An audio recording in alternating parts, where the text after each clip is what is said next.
Hello guys, welcome back to Fanfic Dojo. Today we will be listening to What If Naruto Was King of Sea and Build His Harem Part 2.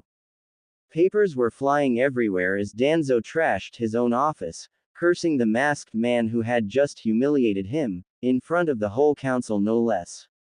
Not even a day had passed ever since the meeting. Things were slowly getting back to normal with the people of Konoha getting used to not have the Hokage monument inside their village anymore. There were only material damages, no lives were lost during the explosion that changed the face of the village. It was too big of an event to possibly be covered up by some petty lies, much to Danzo's regret. The whole world would soon know what that damn blonde had done to them. Unforgivable, he came in here with only 6 female guards as his escort, they had him cornered and he still managed to escape. It wouldn't be so embarrassing had he run away with his tail between his legs, but no, he leisurely walked out, never looking back and never worried about anyone going after him. That was the worst, they had to watch him slowly leave the village after he destroyed its symbol of power, the monument dedicated to their previous leaders. The reason why he was allowed to pass, even with that ultimate humiliation, was because he told them that the Hokage mountain was only one of the several targets that were booby-trapped with explosives. He had threatened to detonate the others if they made any attempt to block his retreat, and, seeing the power behind the first explosion, no one wanted to bet on a possible bluff from his part. Nevertheless, Danzo was the one who let him go, as the leader, so he was responsible for this.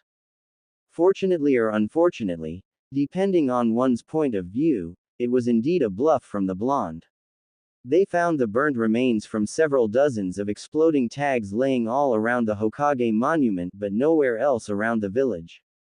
He tricked them, remaining as calm as ever with his poker face on, and nothing from Danzo's experience nor his hidden powers had allowed him to see through that bluff. The Godime was interrupted in his thinking when a poof of smoke inside his office announced the arrival of the people he had summoned. He took a second to regain his composure and then went back into his emotionless leader mode as he spoke with the 2 new occupants inside his office. Kakashi, Shikaku, report. Danzo barked out as his 2 subordinates appeared. Shikaku stepped forward first, heavily sighed and then started to speak. I reviewed all the data we had about the incidents that happened yesterday, from the moment those intruders came into the village to the time when they left, directly after their meeting with us in the council chamber. Shikaku said. Stop beating around the bush, tell me what you found. Danzo yelled, still angered at the blonde. It's just as he said, Hokage-sama. According to the witnesses and several observation camera we had in that zone, I think I have a good grasp of what he did. It happened on that rooftop where he seemingly tripped and fell. What actually happened is that the moment he touched the ground, he formed several bunshin and then used henge to camouflage them, using the dust from his fake fall to cover up his tracks. His timing was perfect and since it's a crowded district, those clones easily slipped through any patrol we may have had in that area. The rest after that is quite obvious. They made their way to the monument and discreetly planted the tags. Shikaku finished his report and then stepped back, leaving the spot to Kakashi. As you ordered, a strike force has been dispatched in order to catch the masked man and his group before they leave Fire Country. I chose the members myself for that mission and, judging by the speed they previously showed during our journey back from Wave, it shouldn't be a problem for our tracking team to intercept them. Kakashi reported to Danzo. Who was in that team and who did you pick as their leader? Danzo asked. Given that most of our forces are deployed near the borders, I had to go with our younger shinobi. The team is composed by Nara Shikamaru, Akamichi Choji, Hyuga Neji, Inuzuka Kiba and finally Uchiha Sasuke as their sole jonin and team leader. I also took the liberty to send out another backup team of Chunin after them, just in case. Kakashi answered. What's the target status and last known position? Danzo asked again. Apparently, instead of going east toward Wave as we thought they would, they are going west. The dog summon I sent with them just reported that they were near Tanzaku Gai as we speak. Kakashi reported. Very well, If you got nothing more to add, then the both of you are dismissed. Danzo said. Actually, Hokage-sama, it's about a particular taijutsu form I saw the masked man perform against your disciple. Kakashi started. The silver-haired Jonin then told his leader how Naruto fought in his battle against Sasuke, using an ancient taijutsu style that has not been seen in decades. Actually, it was something only those close to the previous Hokage knew about. Fire Country, Tanzaku-gai City. Naruto and the girls had just gone through the city of Tanzaku-gai, located southwest of Konoha. It was still midday and the sun was high in the sky. The temperature was quite high and made it harder for them to run. They had indeed been running non-stop for the last 24 hours, only taking short breaks for their meal or more personal occupations. The group didn't stop either when they reached the small town, preferring to go around and keep a low profile. Naruto-kun, why can't we stop for a little bit? I know Konoha is trailing us, but even if they did catch up to us, we can easily overpower them. Rana whined. She really wanted to visit that city they had just gone through. For once I have to agree with her, Naruto-kun. I'm not really tired, but I would have liked to visit the town we just crossed. Is there any reason we're being so cautious? Stella added, not used to agree with Rana. Girls, Mia started to say. However, Naruto stepped in first. The truth is he didn't tell the two of them the more complicated details of his plan, only his wives knew about them. The reason for that was simple, he needed those two to have genuine reactions when the Council of Konohagakure was trying to enslave them. The result was quite good actually, as Rana and Stella were pretty pissed at Danzo and Sasuke for their ridiculous offer to trade the Forbidden Scroll for them. Naruto was not sure if they would have played their part so well, had they been made aware of the whole plan beforehand. Of course, he knew Danzo would try something like that once he sees what Rana or Stella could do. Sasuke was also very easy to read. I'm sorry, Rana and Stella, I have not been entirely honest with you about our trip in Konoha. It is linked to the reason why we can't take breaks. I will explain everything to the both of you if you let me, but only once we've reached our destination. Naruto explained to them. Is this about the scroll you have on your back? Stella asked. Ever since they left the leaf, Naruto had indeed been running while carrying a pretty big scroll on his back. The scroll was blue and it had a big swirl drawn on it. Yes, that's the one thing I can't let them know about. Before you ask, no, I can't seal it because it is protected against such actions to prevent anyone from stealing it.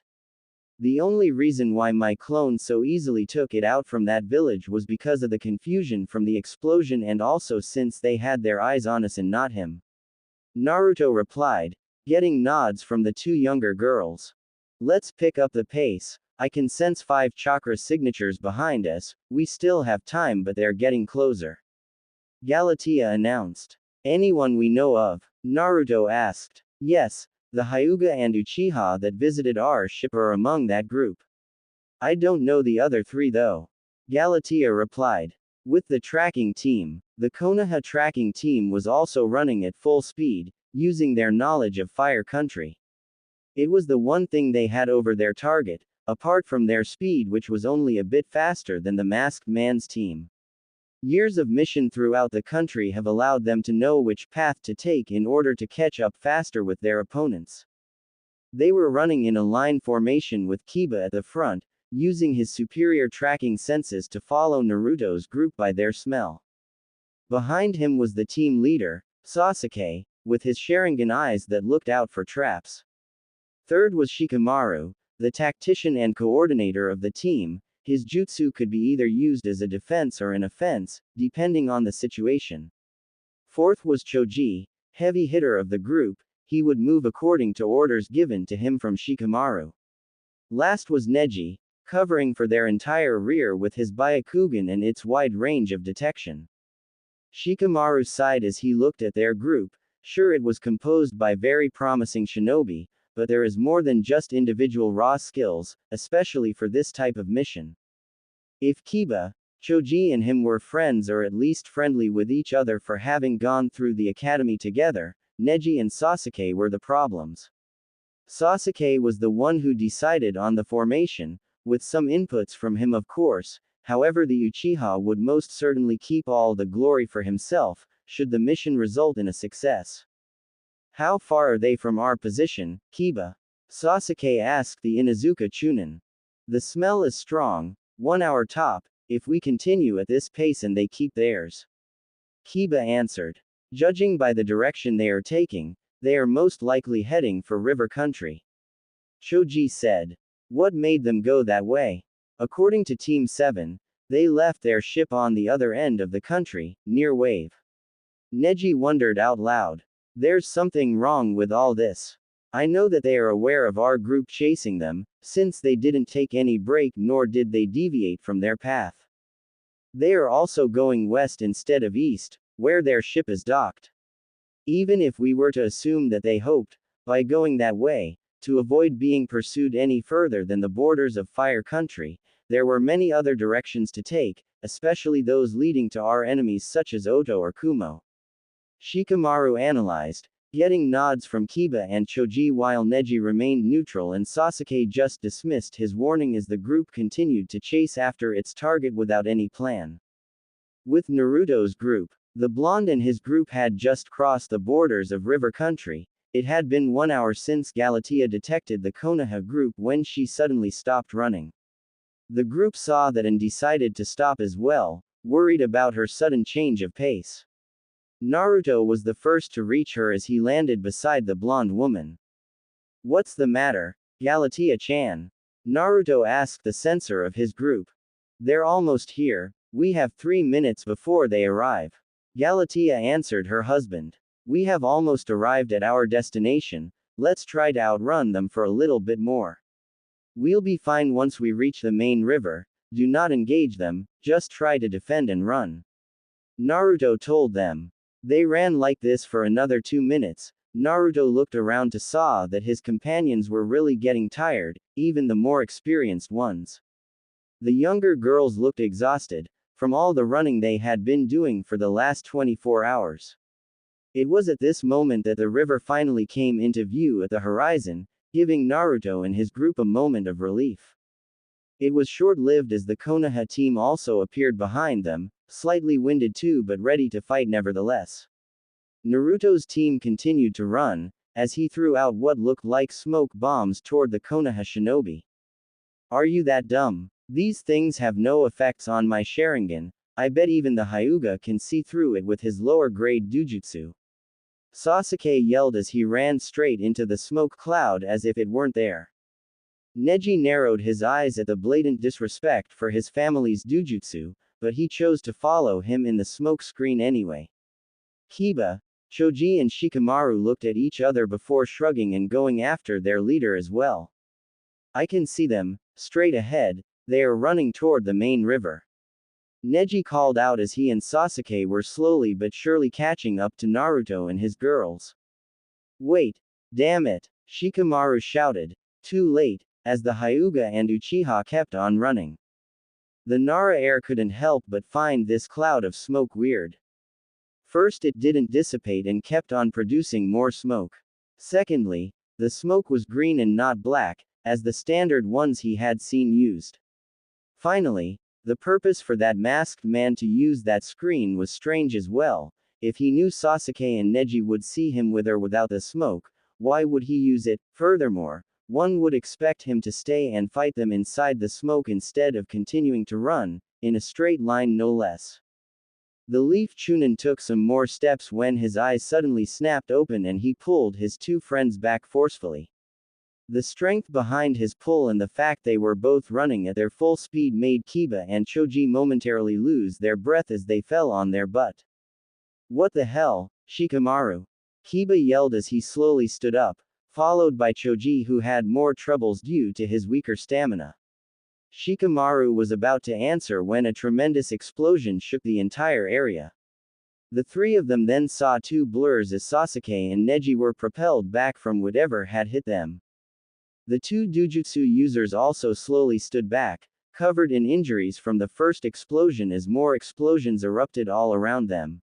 None of them could spot the origin of those attacks, all they saw were small black round rocks, flying at great speed toward them and devastating the ground as they landed. They regrouped with the other three of their team as the bombardment continued. "What the hell is that?" Sasuke yelled as he saw more projectiles landing in front and around them. "It's coming from the sea. I can't determine its origin, but their paths suggest they come from there. Small black rocks, launched from the open seas, Doden ninjutsu. But who could launch such long-range attacks?" Neji pondered out loud. "So much for the all-seeing eyes of the Uchiha and Hyuga clans. Anyway, let's retreat." Shikamaru started to say when Sasuke interrupted him. "Are you crazy? They are right in front of us. As the commanding officer, I order you to continue." The young Jonin yelled as his teammates looked back at him with disapproving eyes.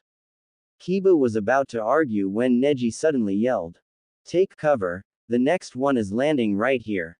The Hyuga prodigy shouted and leapt backward. However, he was the only one quick enough to do so as he saw the others still rooted there.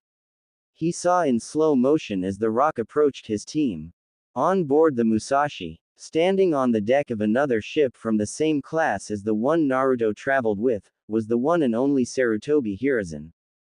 Gone were the eternal clothes the people from Konoha saw him with. He now wore his shinobi clothes that made him known throughout the elemental nations as the Kami no Shinobi. With him was an entire crew of men and women attending the ship, and the source of the Konoha team's current problem, the ship's cannons.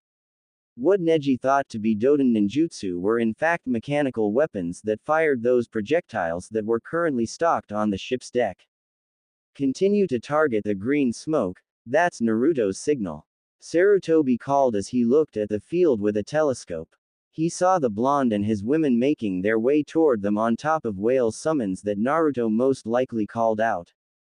He couldn't see who was pursuing his student with the distance between them, but what he saw next surprised him.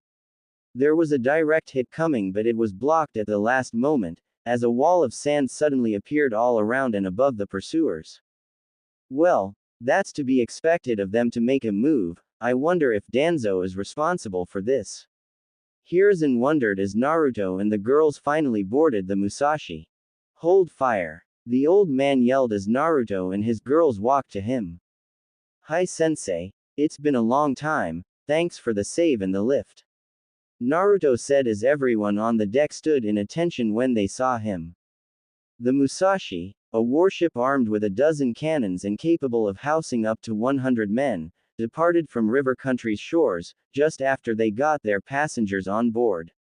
The men and women from its crew knew what to do, from its maintenance to the different tasks that needed to be performed to accommodate the guests, so Hiruzen was quite relaxed as he went to speak with his former disciple. Naruto was leisurely sunbathing on the deck of the Musashi. The girls had all gone to sleep after the exhausting trip they had just taken. He would have normally joined them, but he had things to speak of that couldn't wait, with his former teacher. Naruto may have been the supreme commander of the fleet, as he was fully reminded when all the men and women who saw him bowed and saluted their leader. However, he had an absolute faith in his captain's skills and waited for Hiruzen to finish with his duties without interfering before the two of them could discuss privately. "I take it your mission was a success, judging by the additional friends you brought with you back in River Country?" Hiruzen asked, as he took a seat near Naruto. "That's correct, sensei. I got to admit though, I didn't think they would chase us this far, even inside a foreign country. Pretty sure good old Danzo didn't ask the permission from the daimyo to send his troops inside these lands." Naruto replied. "It still amazes me they let that old fool take the hat. I was sure either Jiraiya or Tsunade would take it, and in the event they didn't, I really thought Kakashi would step up, but I guess I was wrong," the older man said without a hint of remorse. "It seems like you don't care about the fate of Konoha. It was still your responsibility not that long ago. Don't you have any afterthoughts, especially after seeing what it became?" Naruto asked. This was something he always wondered, whether or not the old man regretted his choice in leaving the village 10 years ago to go look for him. Let me tell you something. My predecessors, the Shadaim and Nadaim, both died young, leaving behind them their legacies and a mission to me, their successor, to protect the villagers and the next generation. I, in turn, did the same with your father, but we both know what became of it, so I had to retake the hat for a time since the village was in ruins. When I felt the village was at peace again, I decided to trust in the next generation again, trust in their will of fire, so I stepped down and went to accomplish one last mission, one I had received from another cage, you father. They should have stood up and not let someone like Danzo, a phantom of the past, seize the power.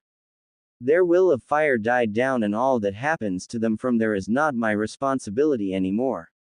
Hiruzen said. I see, I guess it makes sense, but what about your family? It's been 10 years since you last saw any of them. Why chose me over your son or grandson? Don't misunderstand me, I really appreciate all the things you did for me, I'm just curious. Naruto asked. It's just as you said, they are together and can depend on each other. Konohamaru, like his uncle, is being treated like a VIP just because he's related to me while you were, well, you get my point. The old man replied. He then took notice of the scroll strapped to his student's back.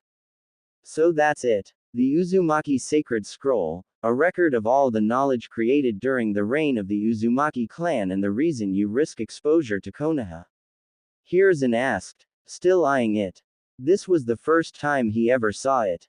Naruto's mother and Mito Uzumaki before her, were very secretive about it. All he knew was that it contained everything the Uzumaki clan ever created, in terms of technological or jutsu advances.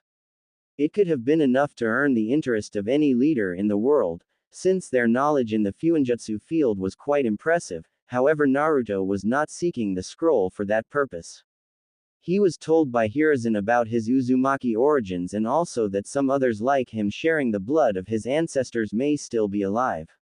Indeed, after the destruction of their village, Uzushiogakure, the survivors fled in several directions, trying to escape from their enemy. Kushina Uzumaki, Naruto's mother, was not among them since she was sent early on to the Leaf in order to live with Mito.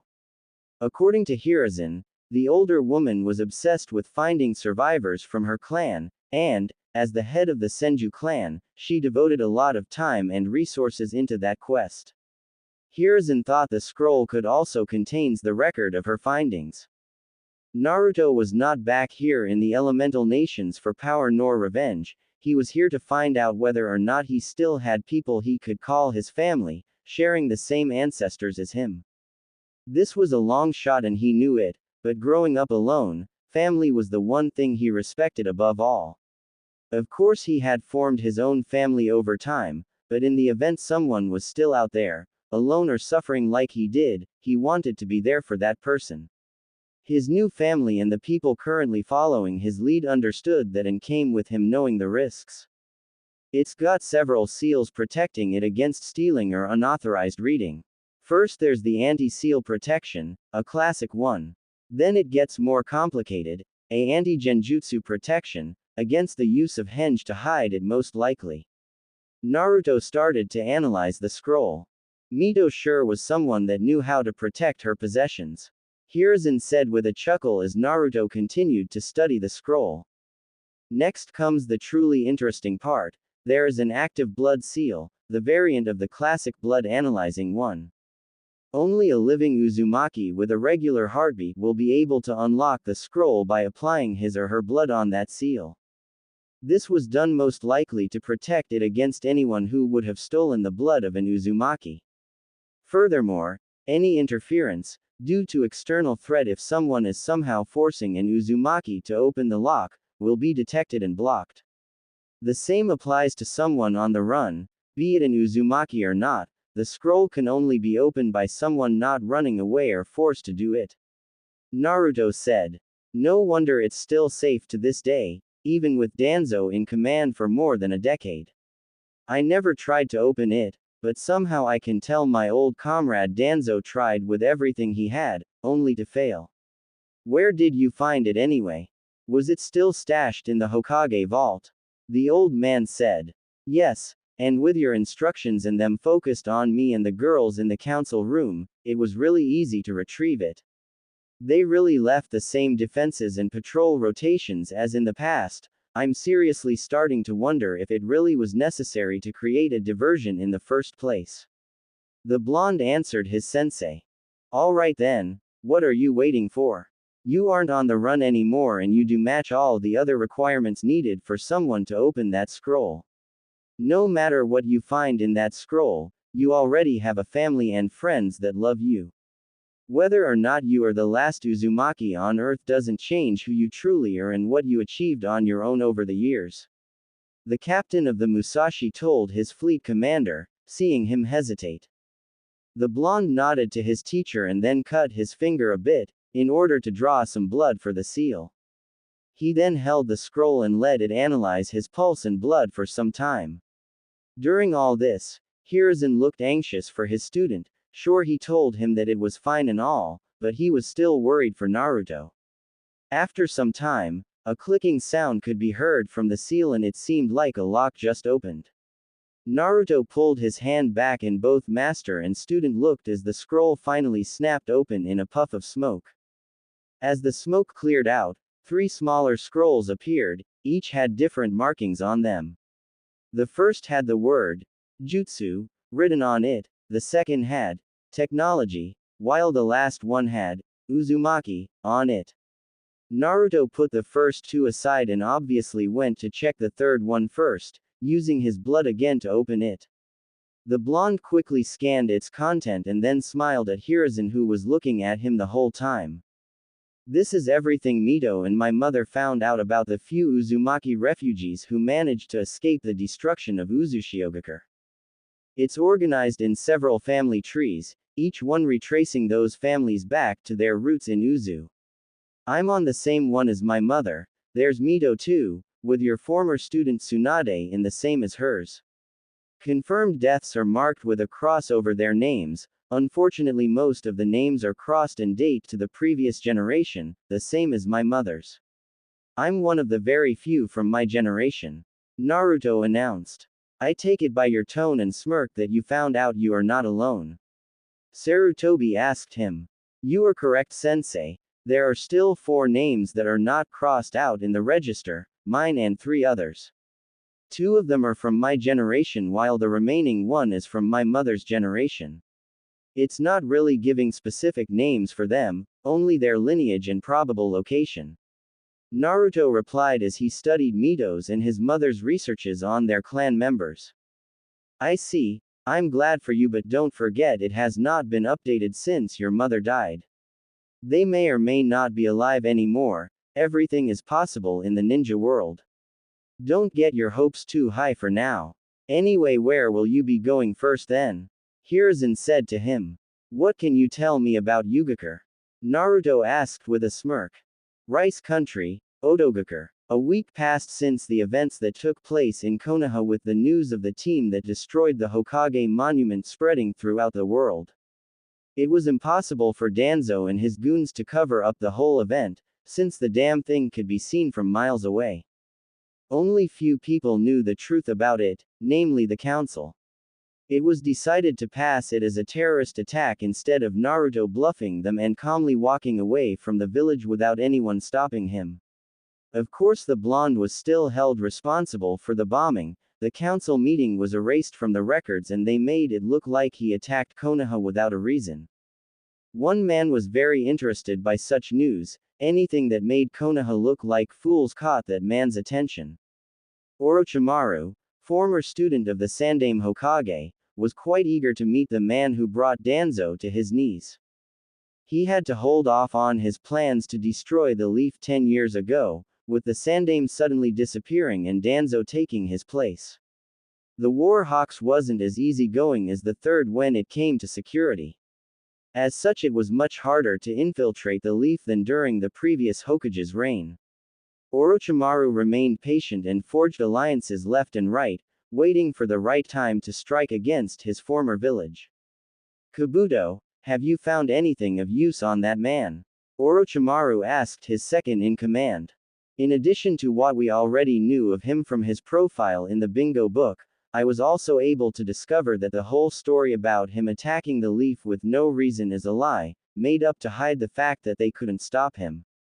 I have many witnesses saying that he was escorted back into the village prior to the explosion by a team of Leaf Chunin and Jonin. He left with his bodyguards soon after the explosion with no one following him.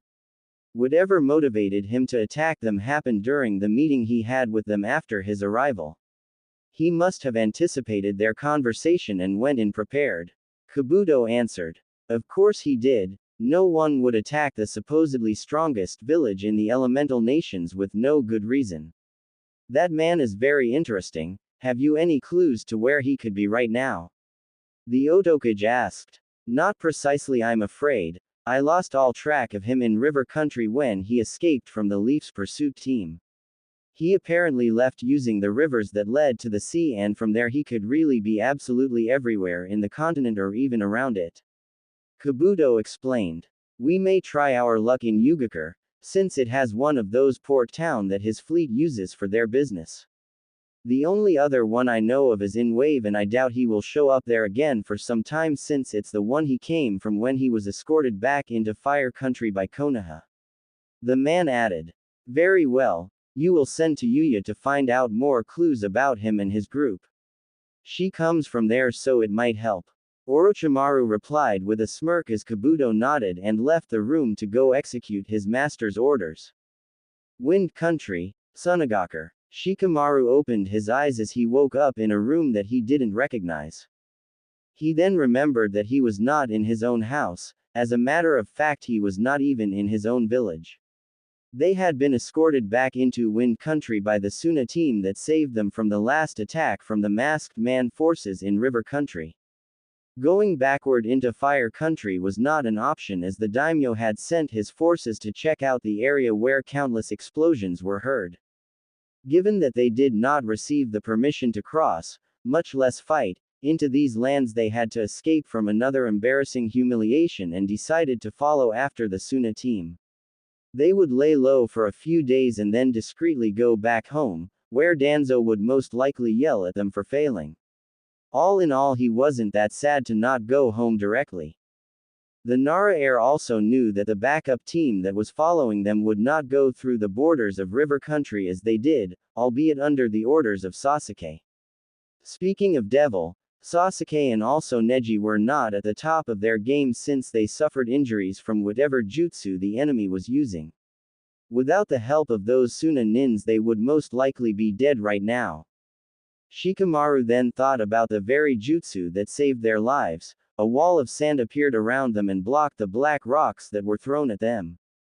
He immediately recognized the one responsible for that, Sabaku no Gaara, son of the Kazekage and Jinchuriki of the Ikibi no Tanuki. The mind of the genius from Konoha instantly understood what had happened. Their Hokage must have asked them to render assistance, since Wind Country wasn't that far away, most likely using one of their fastest communication bird in order to relay the message. Sunagakure was their historical ally and would not refuse a support mission from them since their economy was more or less in their hands. Danzo knew about their difficulties to get more support from their daimyo and used it fully to his advantage. He sent them missions, the more dangerous and less lucrative ones, in exchange for their support, and as such, Konoha became a huge part of Suna's economy. The Kazekage knew Danzo had spies everywhere and would immediately crush them if they chose disobey or betray them. Shikamaru also knew Danzo tried to pit Gaara against the masked man, in an attempt to fish out more about his abilities, since he was supposedly the one who killed Yagura, the previous Kage of the Hidden Mist and Jinchuriki of the Sanbi. Unfortunately for Danzo, the Suna team was too late and their target had already escaped. The plan would have most likely worked, had they arrived a little bit earlier, since that Gaara character seemed highly unstable and according to Kiba his sand reeked of blood. The Jinchuriki would have certainly tried to attack the masked man, if given the possibility. Shikamaru was interrupted in his musing by the arrival of Choji and Kiba in his room. Hey Shikamaru, are you ready? The Kazekage wants to see us before we head back home. Neji and Sasuke's injuries are fully healed, so we can go now, Choji said as he entered the room with some food in his hands. The Nara sighed and then joined his team for their meeting with the Cage.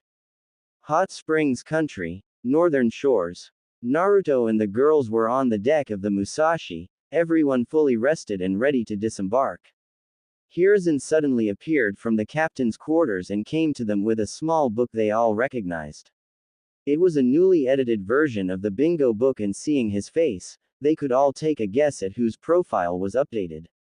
Naruto took the book from his sensei and opened it at his page. It read: Name: unknown. Nickname: Kuro Kitsune. Age: 20 to 25. Rank: S. Status: unknown, at least Jonin. Attributes: Kenjutsu S, Ninjutsu S, and Taijutsu S. Affinities: wind, fire, lightning, earth. Bloodline: unknown. Description: blonde hair, blue eyes, see picture. Wears a face mask to keep his identity hidden. Holder of the whale's summoning contract. Defeated S-rank Kiri Yondaime Mizukage, Yagura the Jinchuriki of the Sanbi. Destroyed the Hokage monument in Konohagakure. Action: engage with caution. Bounty: 50 million ryo in Konohagakure and Sunagakure, dead or alive. 25 million ryo in Odogakure, alive. Well, I guess they put in everything they knew about me since our visit in the Leaf. Still, I'm a bit surprised at the interest of Odogakure for me. Naruto mused as he passed the book around. Be careful with Orochimaru, Naruto. He is as dangerous as he is cunning. I should have finished him when I had the chance all those years ago, Hiruzen said with regret in his voice. Don't worry, sensei, I will. Keep an eye on Wave Country and the Yamato for me, will you?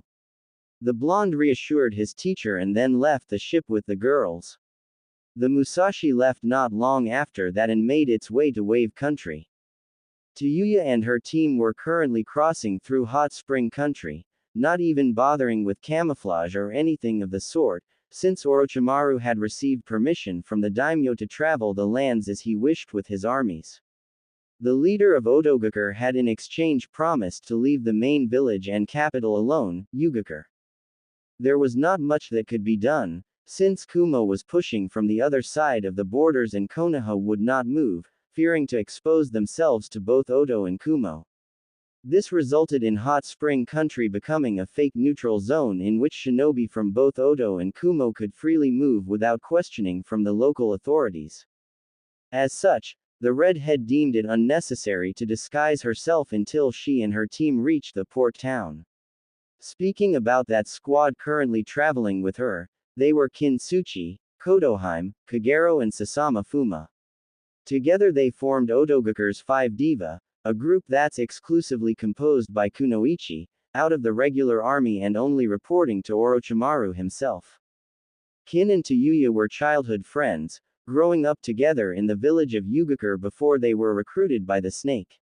The other three were members of the Fuma clan, an isolated group of ninja from Rice Country that chose to follow Orochimaru upon the mysterious death of their leader.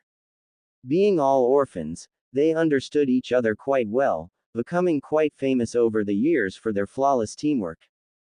As in every organization, they needed a leader to report to their master, so Tayuya was chosen.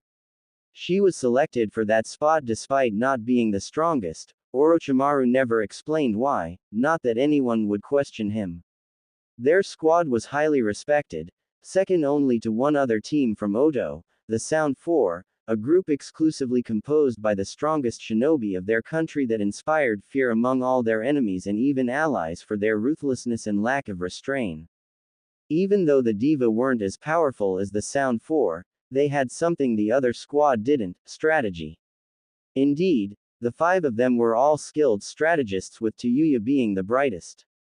All their attacks were calculated in order to obtain the best results, always taking into account the strength and weakness from each member of their team. There was something else that made them famous among their peers: their choice of weapon. Each and every one of them chose to fight using sounds, something to show their allegiance to the village of Odogakure. Tayuya was using a flute, Kin used bells, Kotoheim had a harp, Sasama used her own voice, and Kagero used some kind of strange transformation of her body to form wings and then use their vibrations. They all used sounds as weapons against their enemies, with genjutsu being their primary choice of attack, not that they didn't train themselves in the other ninja arts over the years. Having grown up in a lawless zone had naturally been difficult for those women. They had to fight every step of the way, covering each other's backs, in order to avoid the other men and their less than honorable intentions. It didn't help that they were all beautiful women, something that was more a curse than a blessing in the shinobi world. Nevertheless, Orochimaru never expressed any interest in them that way. Strangely enough, he preferred the company of the other all-boys squad. Okay, we're close enough from our destination now. Take out your secondary gears, we will act like civilians for the rest of the trip. Tayuya announced as the port town came into view before them. This is such a drag, why not use henge, Tayuya-chan? Kin asked as she started to take out her civilian clothes. Let's just assume that someone among them could detect the use of chakra that it would take for all of us to use that jutsu. Tayuya replied as she used a small genjutsu to cover up their location while the 5 of them were undressing. In the end, they all dressed as the locals and then suppressed their chakra levels to the bare minimum for their upcoming mission. Tayuya dispelled her genjutsu and their group departed again, choosing to walk for the rest of the trip since a bunch of civilian women tree jumping would most definitely get them unwanted attention. The diva arrived at their destination 30 minutes later, in the huge village at the extreme north of Hot Spring Country that also served as a port. Alright, let's spread out. Report back to me in 2 hours, orders are to observe for now. Try to not attract any unnecessary attention, and should you encounter our target, do not engage, we aren't here to fight. The redhead told her group as they all went in different directions to look for the masked blonde man. With Naruto on the other side of the town, Naruto just exited the inn where he and the girls had rented rooms for the night. They had already gone to sleep. It had been a long time since the last time they had a bed that was not relentlessly shaken by the ship's movements. Consequently, Naruto was left alone. Still, he couldn't wait to explore the region and find out more about the last members of his clan. 3 people, that was everything he knew about those Uzumaki. That was not much, but it certainly wasn't nothing either. Another clue he had was that Uzumaki usually, if not always, had red hair, a paradox when looking at him, but he knew where those golden hair of his came from. From what he saw in his travels, red hair were not that common in the elemental nations. He decided to focus his attention on them first. Ever since the Konoha incident, Naruto opted for a small change in his appearance. Gone were the mask and his blonde hair, as he decided to show his face, though he colored his hair in red, picking a natural disguise instead, over the use of henge. The whole world was looking out for a masked man with blonde hair. He figured that way no one would notice him with this new setup. Naruto also decided against showing off his powers. His newly updated profile into the bingo book got him more attention than needed. He would need to keep a low profile if he wanted to approach his Uzumaki comrades without scaring them. Disguised as the perfect random civilian, he started his new mission by visiting the more crowded area of this town. Center of the town, Tayuya was bored out of her mind. The search for the masked man and his crew had been less than entertaining so far. Ever since she went on her own to look out for information about her target, it started to rain and she decided to get inside a popular restaurant of the area. The place was an even more crowded area than everything she saw until now from this town. The leader of the 5 divas sat at a small table, waiting for someone to take her order. She did not have to wait long before she felt someone behind her, slightly touching her shoulder. The contact seemed a little bit too familiar for her, and once she looked back, she was surprised not to see some waitress as she expected, but a man seemingly drunk that gazed at her with a perverted look in his eyes. "Hello there, miss. How about a drink with me and my buddies over there?" he said, loudly, while looking at her breasts instead of her face. There was indeed a bunch of equally drunk men seating behind them, with some of them already harassing other tables or waitresses. Tuyuya cursed her luck at being assigned this mission. She would tear Kabuto a new one as soon as they get home. For now though, she was in a pinch, for she couldn't risk exposure by attacking that pig and his friends. There was a probability that her target or someone related to him was around or even in this bar with her right now, so she could not risk it and decided to remain calm for now.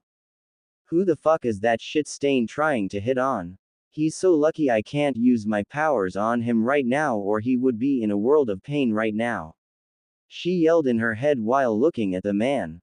Actually, I'm already waiting for a friend of mine, it shouldn't be long before he arrives. She told the man, trying to keep a neutral tone. Of course, there are men who won't take no for an answer, he was among them. Look here, miss, who do you think you are to refuse an invitation from me, the Kuro Kitsune? The man proudly yelled, as everyone around stopped what they were doing to look at him. Naturally, the nickname from the man who killed Yagura and destroyed the Hokage mountain was something that would attract anyone's attention. Among the crowd of curious bystanders, was a certain man with red hair whose eyes widened at the mention of said name. Kuro Kitsune, my ass, there's no way in hell that he's my target. He looks like a pirate wannabe, I guess the men in the back are his crew. This town is really starting to become a dump for the scum of the elemental nations ever since their daimyo signed the treaty with Orochimaru. Tuyuya thought. She was about to snap, as the man who pretended to be the Kuro Kitsune still had a hand on her shoulder, when someone suddenly interrupted them from the other side of the bar. There you are, I've been looking for you for hours. Naruto said as he approached her table and sat in front of her, not paying attention to the man behind. The crowd was stunned at the man who just barged in, unaware of the dangerous man and situation that he was interrupting. I'm sorry, honey, I was shopping when I realized that I lost track of you. Tuyuya quickly replied, trying to play along with her mysterious savior. He looked sober enough, and truth to be told, she found him to be much cuter than the man currently harassing her. What the hell, is he trying to save me? I guess it's better than me killing that shit stain and thus failing my mission. She analyzed. Is something the matter, sir? Do you need something with me or my wife? Naruto asked the man as he finally acknowledged him. Do you know who I am? How dare you interrupt the Kuro? The drunk never had the chance to finish his sentences. Naruto discreetly sent him a focused wave of killing intent. The whole crowd looked on as the harasser suddenly lost control of his bladder and started to wet his pants right there in the middle of the bar. No one knew what to say, as the man turned bright red in anger and embarrassment, with everyone around looking at his soiled pants. He ran out, followed by his men, sending a glare toward Naruto and Tuyuya on his way out. Absolute silence reigned for a few seconds before the whole place burst out laughing, not able to contain themselves after witnessing this scene. That was close, I thought for a moment that he was going to kill me. I hope I'm not a bother. I saw him harassing you and I couldn't help myself from stepping in, not that anyone else looked ready to do so. Naruto said, as he saw the other occupants of the bar looking down in guilt. That's fine, really, I don't know what would have happened if you didn't interfere, sir. Tuyuya replied with one of her fake smile. Naruto, nice to meet you, miss. Naruto gave her his name and expected her to do the same. It was a long shot, but she was the first redhead he met ever since they arrived. It never hurt to ask. Naruto knew he would have to test her nevertheless, even if her name wasn't Uzumaki, just to be sure. He then held out his hand for her to shake it while waiting for her name. I'm Yuya. It's nice to meet you too, Naruto-san. The woman replied, as both noticed that neither had given out a family name. She caught his hand and shook it, but winced in surprise as she felt something sting her. Ouch! What was that? Tuyuya yelled as she withdrew her hand from Naruto's. Oh damn, I'm so sorry, Yuya-san, this is something I prepared for the other guy and forgot to take it off. Don't worry, it's not poisonous or anything, I didn't have the time to load it. Naruto apologized vigorously, also using his best fake smile as he put away the blood sample he just stole from Tayuya without her ever noticing it. I'm fine, don't worry about it, but what about you? Will you be fine with angering a man like him?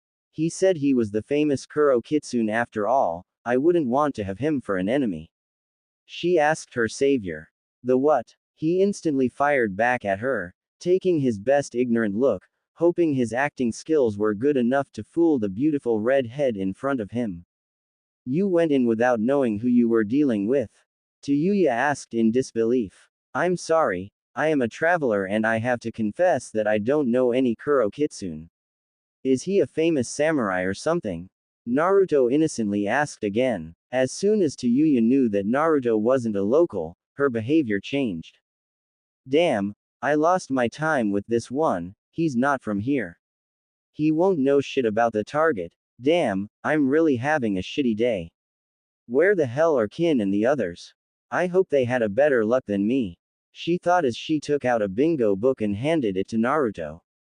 Here, that's the man, though I doubt he's the real deal if anything written in that profile is true. You are lucky he was not sober or a real warrior, you'd stand no chance. She said as she suddenly stood up and made her way out. On the streets, Naruto took his time exploring the city a bit more and unfortunately for him, there was no other redhead. That Yuya woman was the only one he found on that day, though he had a sample of her blood, so verifying if she has Uzumaki blood shouldn't be that hard for him. Aside from the sacred scroll of the Uzumaki clan, he had devised new seals that would detect such blood, not as secured as the one Mito and his mother had used on the scroll but good enough for his current application. He was pulled out of his thoughts when someone called out for him from a dark alley in the outskirt of the city. Hey, you with the red hair. A strangely familiar voice echoed from the dark street. Naruto sighed. Aside from Yuya, he was the only other red head inside the city, even though his were fake. He naturally deduced that the voice was calling for him and turned back toward it. He didn't react as a normal civilian man would, running the hell away from the obvious trap. Just about a couple of seconds later, he was surrounded by a dozen thugs, whose leader was the same man who harassed Yuya in the bar earlier. It seems he sobered up all right and called out a bunch of friends in order to get his revenge against Naruto. Did you think we would forget about that little meeting we had in the bar? I'm going to get some fun with you and then I'll go greet your little wife after that. He said with a smirk on his face, as the men following him stepped closer to Naruto. Well, it's a good thing that we're in a deserted place and the time is late. I guess I'll have that little workout after all. Naruto thought as he sighed and then calmly called out a technique with no hand seals. Uzumaki Ninpo, he announced as he disappeared from his spot for a second, only to reappear again in the exact same spot, holding the ram hand sign. Are you some kind of shinobi? What did you just do? The leader asked, unsure of what had just happened. There's no need for me to answer the question from a dead man. Naruto said as the men around stared at him and then at each other for a second before laughing out loud. You won't bluff your way out of this again, get him M. The man never ended his sentence as Naruto released his hand sign. Tsunewatari. Naruto said as a gush of wind erupted from his body and the thugs were violently propelled backward. However, instead of crashing into the walls as one would expect them to after taking on Naruto's apparent wind jutsu, their bodies exploded in the air in a shower of blood and limbs. Only after the technique was used that the secret was revealed, as blood was dripping from all over the street, from the numerous ninja wires that Naruto had installed before releasing his jutsu. The only evidence of those wires being there was the dripping blood of their victims. Satisfied with his work, the now blonde Naruto exited the alley and made his way back toward the inn where the girls were waiting for him. He never noticed the 5 shadows that were looking down on him from a building not far from the scene. What the heck? Did he just say Uzumaki? How is that possible? Could it be? Were the thoughts of a certain redhead as she looked at the unsuspecting retreating form of her mysterious savior. Flashback. Unknown island, 15 years ago. Naruto suddenly woke up, as he felt something very cold touching his feet.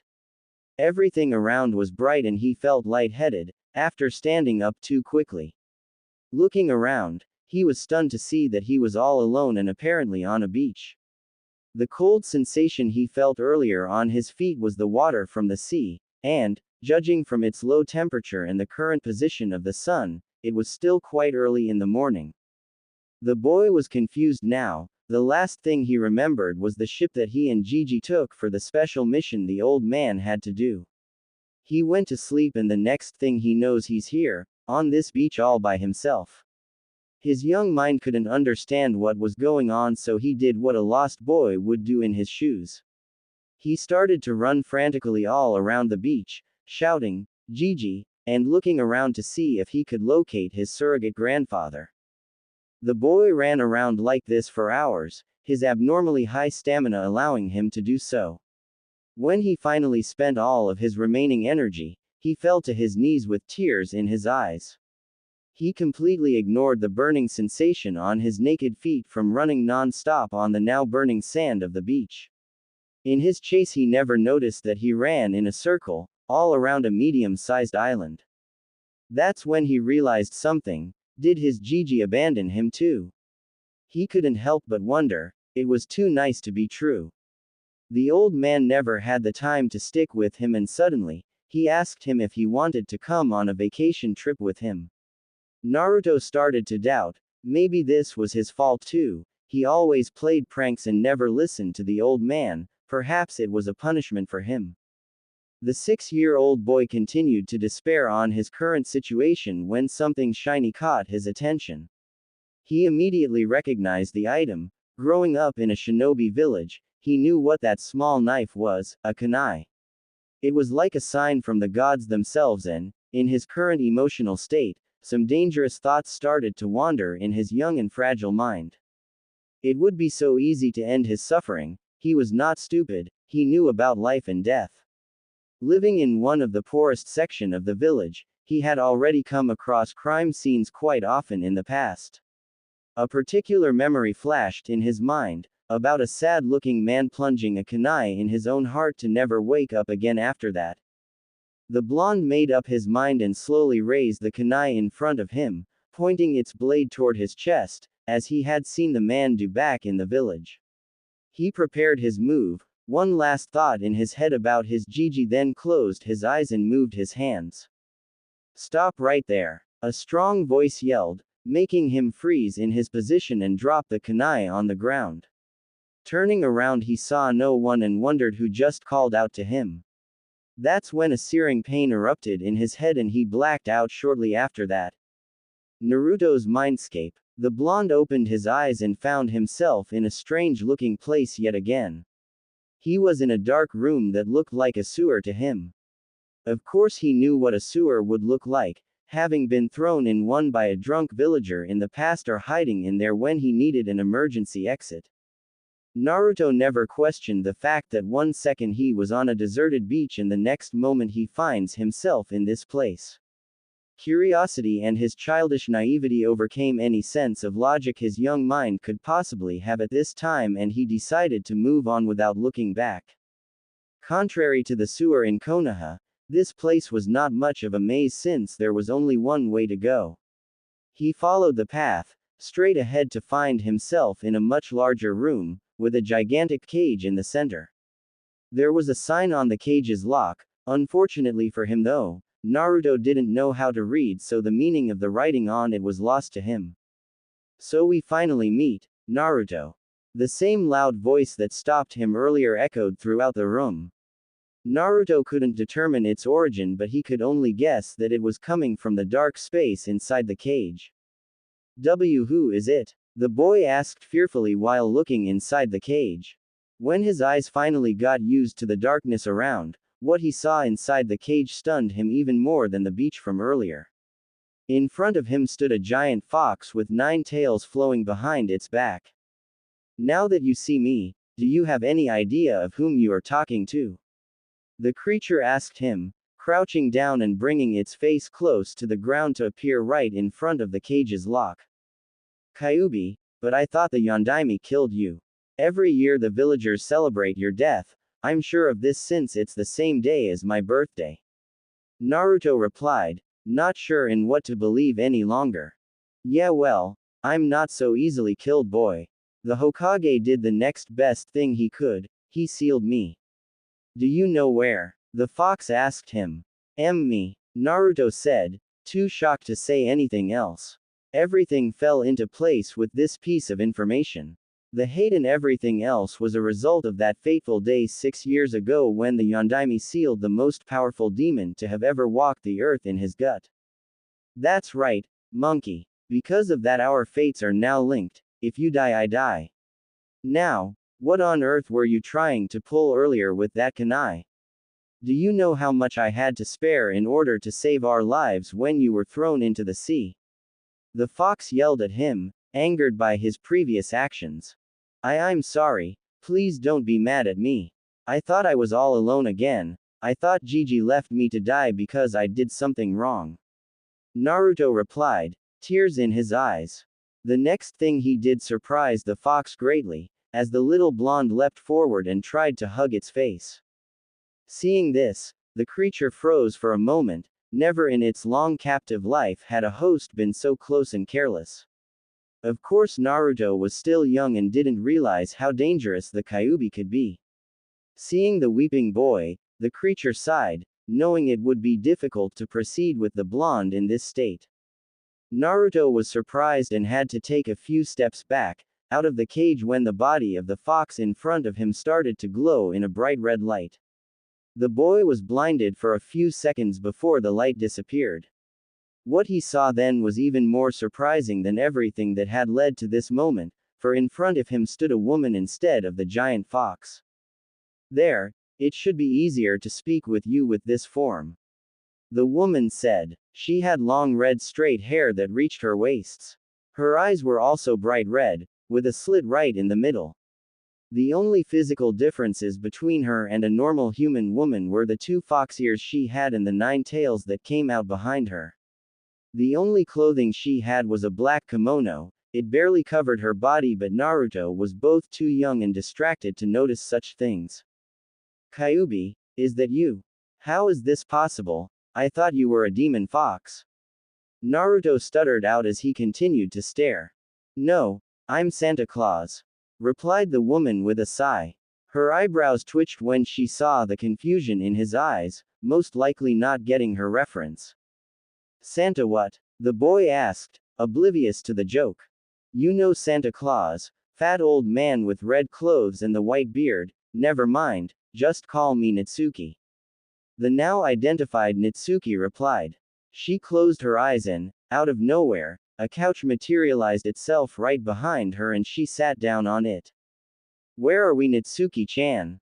Naruto wondered, not noticing the suffix he just added to her name even though she did but let it slide for now.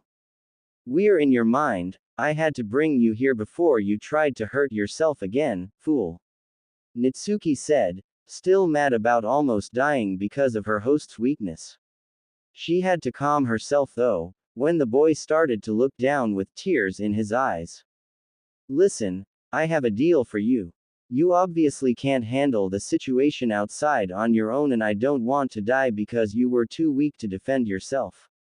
What I propose is this, I will train you, making you stronger and smarter and in return you will obey my rules. She said with a heavy sigh. What rules, Natsuki-chan? Naruto asked. He had already decided to accept her deal, since he was too happy to finally have some company and the prospect of being trained by a demon fox or girl was very appealing to him too, regardless of the rules she was about to lay down for him. First, you will always obey my orders without discussion when it comes to training. Second, you are not allowed to hurt yourself like you tried earlier with that kunai, never. Last, until I say otherwise, you are not allowed to hurt others with the things I will teach you. So, will you agree with my terms? She announced. Yes, I accept, but I have one condition too. I want you to promise me that you will never leave me alone. Naruto fired back instantly, jumping around like an idiot in doing so when she nodded back to him. Natsuki saw this and couldn't hold back a chuckle. The next few years would be interesting. The redhead knew she had just lied to him, but he didn't need to know that just yet. Very well, I will send you back to the outside world. Now that we made our first contact, it will be easier for us to communicate. Just think what you want to say to me and I will answer you through the same way. She told him before kicking him out of his mindscape. End of flashback. Hot Spring Country. Poor town, nowadays. Naruto woke up from his sleep with a single tear falling down on his cheek. It had been a long time since he last had a dream about Natsuki. Thinking back about those times still brought out smiles and tears for him. This was a part of his past no one knew about, not even his wives. He knew he would have to tell them at one point. Not now though. He got out of bed and prepared himself for the day. One day had passed ever since their arrival in Hot Spring Country, and Naruto had informed the girls about his encounter with the woman named Yuya. He also told them about the little workout he had after that, and, needless to say, they were all pissed that he didn't wait for them before he had his fun with those idiots. The crew was currently all assembled in Naruto's room, discussing the very next step of the blonde's plan in order to locate the missing members of his clan. Mia-chan, would you bring me the scroll on that table please?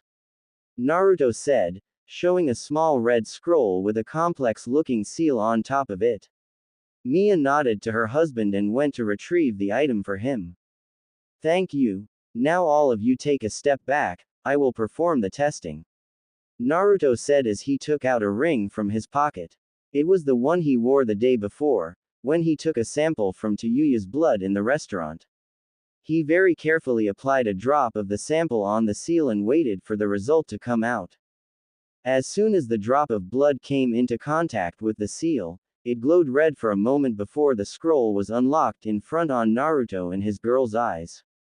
The women anxiously waited for Naruto's reaction to the news of him finally finding a member of his clan. His hands were trembling and he had his eyes closed, but after 10 long seconds, a smile appeared on his face as he slowly sealed the scroll back into its initial state. Will you be alright, Naruto-kun? Kazuhana was the first to speak to him, embracing her husband from behind. She could feel him tremble from the hug, as she let the warmth from her own body transfer to him. Yes, I'm fine, don't worry. It's just that after so long I didn't think I would succeed in finding them. He replied as he turned around and hugged her back. It was one of the rare times where Kazuhana would not appear as her playful persona. Instead, she was the gentle and loving wife of Uzumaki Naruto. It was a side of her she would never show anyone else than her family, meaning Naruto and the other women currently in that room. I'm glad for you too, Naruto-kun. Now, how are we going to proceed from here on? If that Yuya really is a member of the Uzumaki clan, then we need to find her, but then what? Do you think she will agree with your plan and follow you, leaving her old life behind? Miria asked him. I'd like to know more about her before I reveal myself as an Uzumaki. We know almost nothing about her. I need to know if it's really worth it for me to barge into her life and involve her with our problems. Rana and Stella, I want you two to find and observe her. It should be easy since she is the only one in town with red hair. Naruto said to the two younger girls, who nodded and immediately went to start their mission. In another part of the town, with Yuya, the redhead was currently resting in the room that she shared with Kin, in a hotel of the city. The three other girls were also sharing a room, the one right next to hers. They had just gone through a meeting in order to discuss their next move. Two things were discussed during that meeting: the results of their search for information about the Kuro Kitsune and the brutal fight they witnessed after that, right before they decided to call it a day and come back into this hotel. They didn't think much about Naruto, as he didn't really fit with the descriptions they were given about their target. However, his fighting style did impress them a lot, to Yuya more so than the others, but for other reasons unknown to them. Contrary to Naruto, Tayuya had not revealed to her teammates that she had met with him just before they had seen him in the street, dispatching that group of thugs. The same scums who had assaulted her in the restaurant earlier, and, even if she didn't really needed his help, Naruto did intervene and prevented them from further harassing her. Even though she had never been in any type of danger, he had saved her from blowing her cover. She didn't want to tell her teammates how she had been in the position of the damsel in distress, they never would have let it slide and would mercilessly tease her about it. Back to the reason why they are staying in this small town in the first place, none of them had found anything of note about the Kuro Kitsune. The people they asked did know who he was, or what he looked like, but it was the same as what could already be seen from his bingo book's profile. Their mission was to stay here for the week and then report back all their findings to Kabuto after that. Konohagakure Council Chamber. The Honorable High Council of Konohagakure was going through the village annual budget's audit, since the preparations for the war had considerably increased their expenses while the commercial trade incomes had severely decreased, due to the tension between the villages. The numbers would have to be revised once more, since they had also raised a huge amount of gold for the capture of the one named Kuro Kitsune in the International Bingo Book. Danzo may have had a say in the military affairs of the village, however, when it came to money he was stuck with the civilian representatives, for he needed their approval to increase the taxes. They were currently negotiating their support to his project of tax raising, with things like getting more lands for themselves once the Leaf won the war or their cut of the gold they would seize from their enemies, for instance. During all this, the Shinobi Council members, who were also in attendance, were bored out of their mind. Having to listen to these civilians, elders and the Hokage bickering among themselves about things they didn't even own yet was quite interesting. Even the famed apprentice of the Hokage, Uchiha Sasuke, seemed to be about to doze off, since he too was forced to attend to the meeting as the head of the Uchiha clan. Danzo was about to call for a recess when the doors of the room suddenly flung open, as a squad of Anbu entered with a man in chains in their custody and Ibiki Morino, following after them, with a bored expression on his face. The head of the T&I department motioned for the Anbu to drop their captive in the center of the room while he went to sit in the guests' area. "What's the meaning of this, Ibiki?" Danzo asked, not enjoying the man's carefree behavior. One of the patrols found this one drifting in the water near the coast toward Wave Country, during that mission. "It's about Kuro Kitsune, so, believe me, you want to listen to what this man has to say," Ibiki said as he waited for the information to sink into the minds of every council members and his Hokage. He was not disappointed. Merely a few seconds after he had announced the Kuro Kitsune name, the whole room fell silent and every eyes were fixed on that prisoner covered in chains who was brought before them. The man looked to be in his 50s, he seemed injured and bled from several places, but nothing life-threatening for the moment, indicating he had a nice chat with Ibiki before coming here. He couldn't talk for now, since he had a gag preventing him from doing so. Consequently, Ibiki came to him and removed the device. "Now, who are you and what do you know about the Kuro Kitsune?" Danzo asked him. Tayuya was aimlessly wandering through the marketplace of the city, lost in her thoughts about the man who saved her the day before. Sure, he was powerful and it seemed that what he did was only a small portion of his true skill, but, above all that, the redhead was curious about the jutsu he used to kill those men.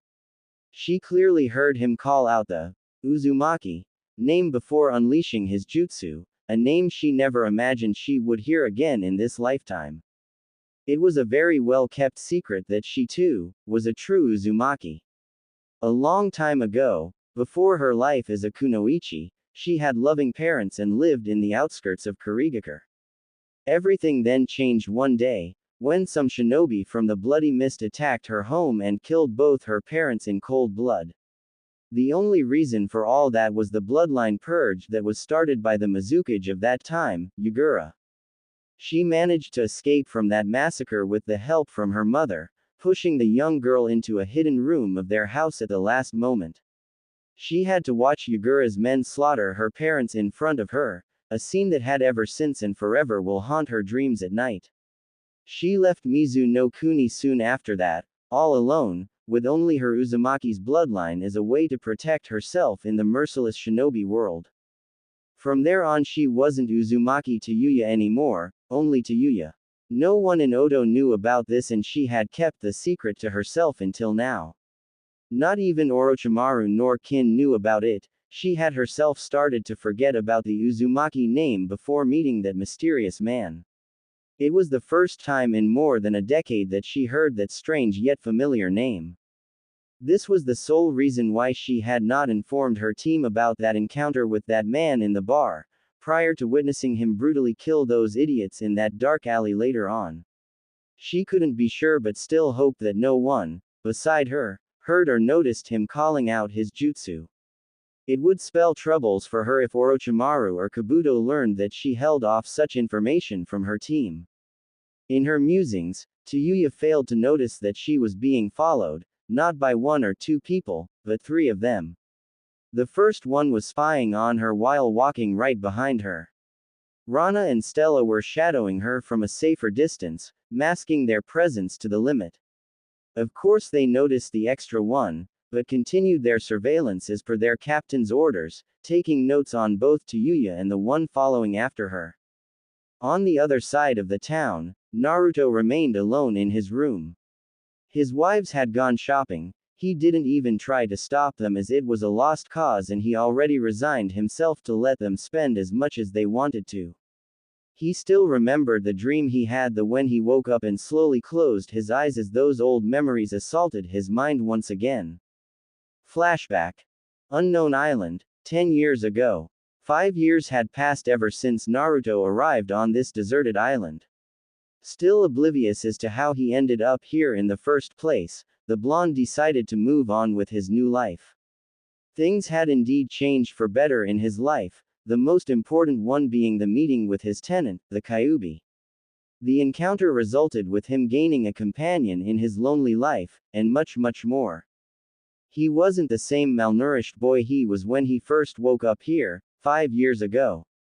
Natsuki saw to it that he knew how to deal with living in such an environment. He learned how to hunt, aiming for smaller prey first. He also made sure to never hunt the same species all the time. The vixen told him how important this was, in order to preserve the fragile ecosystem of the island and not run out of food. Natsuki held off on training him more specifically until she deemed him ready, both physically and mentally. She made sure to not hinder his growth with premature physical labor, preferring to first have him study with her in his mindscape, as often as they could. In the seal, she had free access to all the knowledge she had accumulated over the millennium she had lived through, materializing that knowledge in the form of a library with countless books and scrolls for Naruto to study. In 2 years, the blonde was already as advanced as an academy student would be after graduation, meaning he was already genin material at 8 when other children would graduate at 12. He was finally allowed to start his ninjutsu and taijutsu practice at the end of his first year. Natsuki had always stopped him from doing so before that, saying that his body wasn't ready or that he was not mature enough. Strangely enough, and even though Natsuki knew lots of taijutsu and ninjutsu styles, she focused almost all of her teachings in the manipulation of Yuki. Yuki is another form of chakra that was mainly used by demonic entities such as herself. That's the reason why Naruto had argued with her many times, that he should learn other things. To no avail though, since he did promise her that he would always follow her orders as long as training was involved. As such, the blonde's body matured even faster than previously, under the constant use of that more concentrated form of chakra that was running throughout his coils. Still, being a stubborn child, Naruto did win some of their arguments over time and Natsuki reluctantly taught him some of the ninjutsu she knew he would need in the future, the kawarimi, the henge and the kage bunshin no jutsu. Living on an island, Naruto also developed an interest in the sea, something he could never share with his tenant seeing that she, similarly to almost every canine species, hated the water element. As such, the boy spent a lot of time every day swimming in the sea, exploring the outskirts of the island and also catching fish from all kind of species, something Naruto did use to his advantage in order to convince the vixen to not stop him. Since she did share his senses, Natsuki started to really enjoy the taste of the seafood Naruto was providing them with. Over the years, their relationship had evolved from one of a host-tenant toward a student-teacher one. The pair spent every minute of every day together, speaking about almost everything that came through their mind. Naruto was a very curious child and Natsuki seemed to have all the answers to his never-ending questions. It all started from the vixen's desire to prevent her host from wanting to end his life, but this quickly turned into a true friendship between two lonely souls that had never had the chance to experience such a thing in their previous lives. Natsuki was a proud and powerful entity, unbound by the needs of companionship, with everyone around her weaker than her. Naruto was born with a curse and everyone around him ignored his existence. Forced to coexist together on this isolated island, the two came to enjoy the other one's presence, and, even though they weren't aware of it, they slowly but surely fell in love with each other. Naruto was a little oblivious to the notion of love while Natsuki wasn't that much better than him. She caught glimpses of the things her two previous hosts did in their lives and knew humans often experienced such feelings. By the time she understood what was happening with Naruto, it was already too late to stop herself from wanting to be with the blonde. Things like moral, age or species never came into the picture since neither of them were bound to such values, living in that secluded environment. By the end of the 4th year since his arrival, Naruto was finally aware of his feelings for the redhead and was totally lost as to how he should act on them. He was pretty sure Natsuki also shared his feelings but he didn't know how to express them. The redhead was indeed aware of her host's dilemma but she faked ignorance over the matter. She knew something he didn't and tried to remain fair to him by not pursuing her own feelings. During the next year, Natsuki would often disappear in the seal for hours every day, cutting the link with Naruto completely during those times. Worried that he did something she didn't like, the blonde asked her about it but she quickly replied that she too was entitled to some private time to herself. They had good and bad times in their relationship over the years, but never had she deliberately ignored him. Determined to figure out what he did that seemingly angered his loved one, Naruto decided to go into his mindscape during one of those times where she would disappear. Blocking the connection with her host when she wanted to avoid him both had its advantages and drawbacks for Natsuki. Sure, he couldn't ask her the questions she knew he was dying to know the answers of, but, at the same time she didn't know what he was doing as well during those times. It allowed Naruto to enter the mindscape without her knowing about it. The place changed a lot ever since their first contact. Natsuki had the freedom to do as she wanted in the seal while Naruto changed the sewer-like environment into a never-ending forest for the two of them to play in. The interior of the seal was turned into a small house for the vixen to stay at. It was very simple and only had everything she needed in order to be comfortable.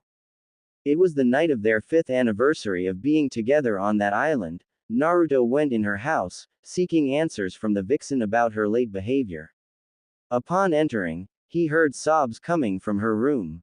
Without thinking, Naruto ran straight to her and opened the door.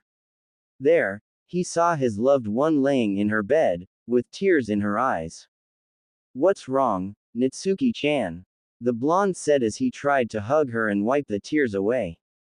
"I'm so sorry, Naruto-kun," she replied between two sobs. She couldn't hold her feelings back anymore and launched herself at him, hugging his smaller body with all her strength. They stayed like that for a moment, with Naruto patting her head while he waited for her to calm down. "What are you sorry for? You've done nothing wrong, Natsuki-chan," Naruto told her. "I won't be able to keep that promise I made 5 years ago, Naruto-kun," Natsuki said as she finally regained her composure. Naruto was confused for a moment, wondering what promise the redhead was talking about. His eyes widened after he realized where the conversation was going. What? Why? I don't understand. Please explain what I did wrong," I promise you I will not do it again. Don't leave me alone. I don't want to be alone anymore, anything but that Natsuki-chan. The boy pleaded desperately, his own tears falling from his eyes. You did nothing wrong, Naruto-kun. My fate was sealed along with my Yuki, 11 years ago when I was sent here by your father. Natsuki told him, still held in his small arms. Naruto knew about the Yondaime being his father. Natsuki had been straightforward with him about it. He also learned about his mother being Uzumaki Kushina, previous host of Natsuki. The Shiki Fujin is designed to slowly convert my Yuki into your own power. In other words, it slowly saps away my life strength and gives it to you. The process should have taken more than 2 decades to be completed, but one accident dramatically accelerated it. She explained to him. Naruto's eyes widened as knew what accident she was talking about. The ship, when they threw me out in the sea. The boy asked, his voice trembling. Yes, that night I used everything I had in order to keep us alive. By the time we arrived on the island, I had already burned more than half of my power. Natsuki answered him. Then all that training with Yuki, it was all because of this. Naruto finally realized why she had to focus all his training into the control of the Yuki that was running through his coils. Naruto felt cold all of a sudden and realized that it was not his body that was cooling down but Natsuki's. The vixen's body started to lose its structure and she sadly smiled at her beloved host as she felt the last of her strength dissipating. I never wanted to lie to you, I'm so sorry. Please don't be sad, I don't regret the things I did for you. I would trade all the years, centuries or millennium I have lived through in order to be with you again, but it wasn't meant to be. At least not in this lifetime, my one and only love. She finally said it. She loves him and she wanted him to know it before fading away. I love you too, Natsuki-chan.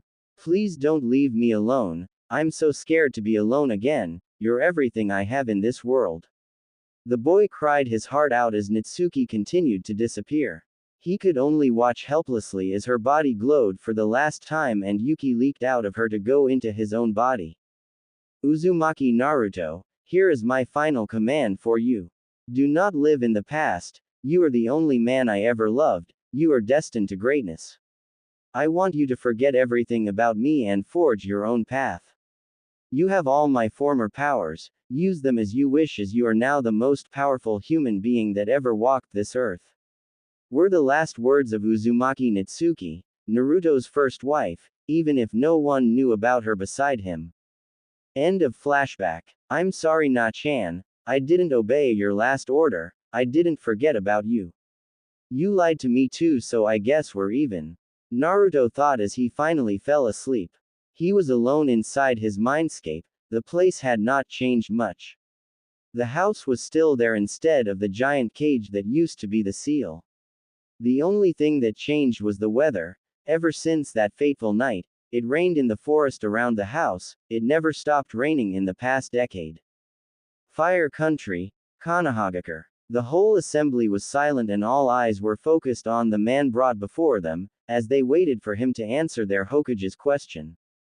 The prisoner stood up from his position and took a deep breath before saying the following words in quite a bad Japanese. I am Sojiro. I serve as a captain in the army of His Majesty, Kaido, Emperor of the South. My ship was destroyed in battle against the man you call Kuro Kitsune. The man identified as Sojiro said. Of what land do you speak about? Who is this Kaido? Homura asked, a question that was indeed in the minds of every council members present inside the chamber. What do you mean what land? How can you not know about His Majesty? The captive seemed genuinely surprised about his interrogator's ignorance. The experienced shinobi inside the chamber saw no deception in his body language. Answer the question. Danzo simply said, his face not betraying any form of emotion. I'm not sure how to answer your question, where to start. Very well, the world as we know it is divided in 5 areas. The ocean is covering most of the territories, and it also defines the borders between each domains. Sojiro said, letting the audience some time to digest what he announced. My liege, His Majesty Kaido is ruling over the southern seas. The man you call Kuro Kitsune rules over the eastern seas, and this island, your land, is part of the borders, a territory between the south and the east. Our spies detected his flagship sailing toward your position, and I was sent in order to investigate his presence in the area. Sojiro continued his story, shocking several people among the audience as he described a world that was beyond everything they could have imagined. How did he defeat you? When and where was it? Shikaku asked. As a fine tactician, this was the kind of information he needed to know, above all, more important than the rest of that man's story, as captivating as it could have been. Danzo didn't stop him. The hawk knew Shikaku didn't ask those questions randomly. I should have known you wouldn't know about that man either. I'm not exactly sure as to where that battle took place. It was night time and the weather was quite bad. Seeing the danger that the Kuro Kitsune represents, I had a full fleet of our best ships under my command, 10 warships and 4 support frigates. We only had the orders to observe and report. Under no circumstances were we to engage him in battle. However, they appeared out of nowhere. Sojiro seemed to visualize the scene again, as his whole body started to shake in fear of what he remembered. It was a massacre. We knew the Kuro Kitsune would be there, but our data was incomplete. What we didn't know was that he would have the Tenchi with him on board. It was over before it even started. I assume by my presence here that I am the sole survivor. I don't know how long I stayed in the water, but one thing is sure. There is something on this continent he wishes to hide from the rest of the world, something important enough for him to risk open war with the Southern Empire. The man stopped there. This was everything he knew or was willing to tell for now. A week had gone by without Tayuya nor her group finding anything of worth about the mysterious Kuro no Kitsune. The meeting they scheduled with Kabuto was coming soon, but they had yet to make any progress in their mission, something the redhead couldn't afford with her flawless record of successfully completed missions under Orochimaru's orders. There was something else on her mind though. She didn't encounter Naruto even once after she had witnessed him taking out those scums that tried to hit on her in the bar. Apparently, she was the only one to have heard him call out the Uzumaki name while launching his strange jutsu, as no one in her group made any mentions about it afterward. Tayuya had used part of her time while searching for information about the Kuro Kitsune to also try to meet up with Naruto again, with no success though, since the man was nowhere to be found, just like her official target, it seems. Today was the last chance to find him, since they would have to go back to Oto the following day. It was still early in the morning and the people of that small town were still waking up and opening their shops. Tayuya couldn't sleep at all last night, spending the night on the roof of her hotel, lost in her thoughts about Naruto and her Uzumaki origins.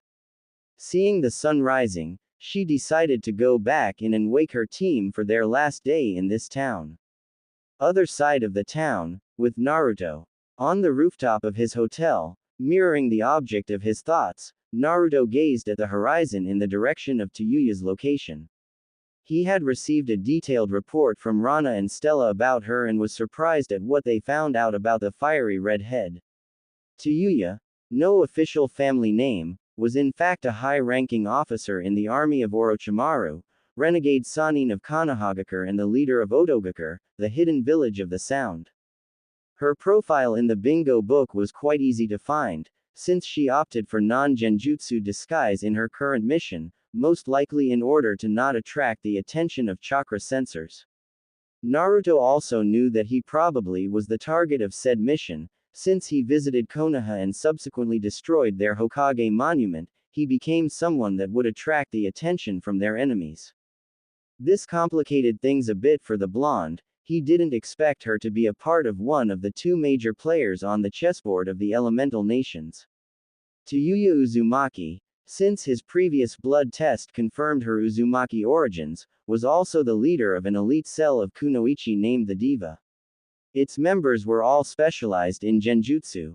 Even if they hid their presence quite well, the rest of her team was found out as well, since they all lived in the same hotel. Naruto had the intention to reveal himself to Yuya when he discovered that she was from his clan but had to delay it when he received the report about her. There was also the thing with the shadow that followed her. A cloaked person was spying on Yuya ever since she arrived in town. When he was informed about it, Naruto asked Rana and Stella to find out everything they could about it, but said shadow seemed to be highly secretive and never revealed its face. All things considered and spending the whole night to think about it, the blonde decided to proceed with his original thought to formally introduce himself to Yuya. Life is too short and he couldn't risk to lose this opportunity, so he made up his mind and then went back inside to go join the girls. Hot Spring Country, 50 miles away to the south. Countless shadows were swarming inside the forest 50 miles away from Naruto's current place, all heading toward this location. They were as silent as humanly possible, making almost no sounds as they leapt from one tree to another in a single column formation type. The leader, or at least the one in front of their group, suddenly stopped as he landed on a huge tree. Never making any sound nor turning back toward his followers, he lifted his right hand in a fist, raised above his shoulder. The group seemed to understand this signal and immediately stopped as well. A single nod from the leader to one of them in the center of their group was enough for the receiver to start going through hand signs. After a short series of hand signs, the person stopped and expelled chakra in all direction, signaling the end of the casting from a jutsu. The jutsu is complete. We have a silencing zone covering all of our group for 3 hours. He said as he dropped on one knee in front of the leader. He was soon joined by all the other shadows as the group mirrored his actions and knelt in front of the man. Very well, the operation starts at noon. All operatives stand down and rest for now. The leader said. Back in town, around noon. It was almost noon and Naruto made his way toward the place where he knew he could find Yuya. During her stay in town, she and her group had assumed different fake identities to blend in with the people around, most likely in order to gather data on him for Orochimaru. Sasama and Kagero worked in a bar as waitresses. Kodohime acted as a musician in the same place. This was a good place to meet lots of different people and gather information, either by discreetly listening to their conversations or even better, by casually talking with them as their job required them to. Kin worked near the marketplace in a small shop that was selling jewelry, something she was quite familiar with, considering her choice of weapon. That was also a strategic point to gather data about their target and meet people from the other businesses around the market. Finally, there was Yuya. She assumed a position that really seemed out of character for her. The fiery redhead had chosen to act as a teacher assistant in one of the schools of the town. When the others questioned her about her choice, she simply replied that contrary to adults, children didn't feel the need to lie or restrain themselves when speaking about such things as a hero. There was a good chance for them to know something. The diva could see some truth in her reasoning and decided to go with it. Every member of their little group could be very persuasive when they wanted to, so it wasn't really hard to get all those jobs. Aside from being accomplished kunoichi, they also were very talented women in the civilian tasks they chose to perform. With Yuya, the leader of the diva, was in the playground of the school where she played her part as the new teaching assistant. Children were running around her as their morning classes were over, ready to start lunch. Truth to be told, Yuya always wanted to be a teacher when she was little, the same occupation her late mother used to have. She lost track of her mission quite a number of times during her stay here, with those children. She let her guard down for a moment, smiling as she gazed at the kids around. This was the vision that Naruto was greeted with when he arrived at the school. He had once again assumed his fake identity with the red hair and no mask, in order for Yuya to remember him. That was also to keep his real identity hidden from the people around. Long time no see, Yuya-san. I never took you for the teaching kind though, this is quite a surprise. Naruto said as he revealed himself to Yuya. Naruto-san. Yuya yelled out, surprised to see the man she was obsessed about almost all week. This got the attention of all the other teachers around and the children as well. The redhead blushed profusely at this and found the ground really interesting for a couple of seconds. Seeing that Naruto was an acquaintance of their new teacher, everyone returned to their meals and left them alone. Well, almost everyone as a couple of girls stayed and started to give Naruto weird looks. Yuya-sensei, who is he? Sensei, is he your boyfriend? Were questions that flew around as an embarrassed Yuya tried to not blush while finding answers for them. What? No, he's just a. She couldn't find the right word to go after that. Sorry girls, could you leave me alone with your sensei for a moment? I'm just a friend, my name is Naruto. Here, I'll give you this if you're nice. Naruto said as he took out some sort of candies from his pocket. The two little girls' eyes shined as they saw the bribe Naruto had for them and immediately complied with his request. That's quite unexpected, you're pretty good with children as well, Naruto-san. Yuya said. Naruto nervously scratched the back of his head, a vision of himself handling his wife's girlfriends the same way he did with those little girls when said women were getting out of hand flashed in his mind. I must be natural at this. He replied with a smile. Yuya was in the middle of her meal as well, with a packed lunch she probably bought on her way to school. Naruto decided to take a seat next to her. They were just far enough from the other people around to not be overheard. Where did you come from? I haven't seen you around lately, I was wondering what you became after the last time we met. Yuya started the conversation again. I've been pretty busy with a project of mine so I didn't get to go out a lot after that. Naruto replied, trying to figure out if she was grilling him for information about himself, Naruto the Traveler, or for her mission on his other profile. It's unfair, now you know I'm a teacher but you never mentioned what you did for a living. She went on with her questions. She knew he was no mere businessman, the skills he showed were on par with those from a highly trained warrior. If she had to scale him from a ninja point of view, he could easily reach the Jonin level. Seeing where this was going, Naruto closed his eyes and heavily sighed. She had no reason to trust him if he didn't take the first step himself. With that in mind, he prepared himself for the next phase of this conversation. I haven't been really truthful with you about who I am, Yuya. He said, stopping the redhead in her track as she was about to take another bite of her lunch. Him using her true and complete name was not something she expected. Fuck, how did he know my real name? Did I screw up somewhere along the conversation? She thought as many questions assaulted her mind. Seeing the confusion in her eyes, Naruto decided to continue. Yes, I know who you really are and what you are doing in this town. I'm sorry I lied but you did too. My real name is Uzumaki Naruto and I think you know we have something in common. He explained. He was about to go on when he saw her starting to pull out a kunai out of nowhere. Easy now, you don't want to do this in front of all these children, do you? It was instantaneous. Naruto blocked her wrist before she could even reveal the blade of her kunai. The two stayed like that for a moment but Naruto noticed something, her hand was shaking. What do you want me to say? To hear the Uzumaki name again after such a long time feels like a dream to me. I decided a long time ago to forsake my birth name, thinking I was the last one alive. But then you came into my life, I saw you the other night when you used that move. This made me remember who I was and that's the reason why I didn't report you to my team or my superiors. She said as she put the kunai back in its place, tears falling down on her beautiful face.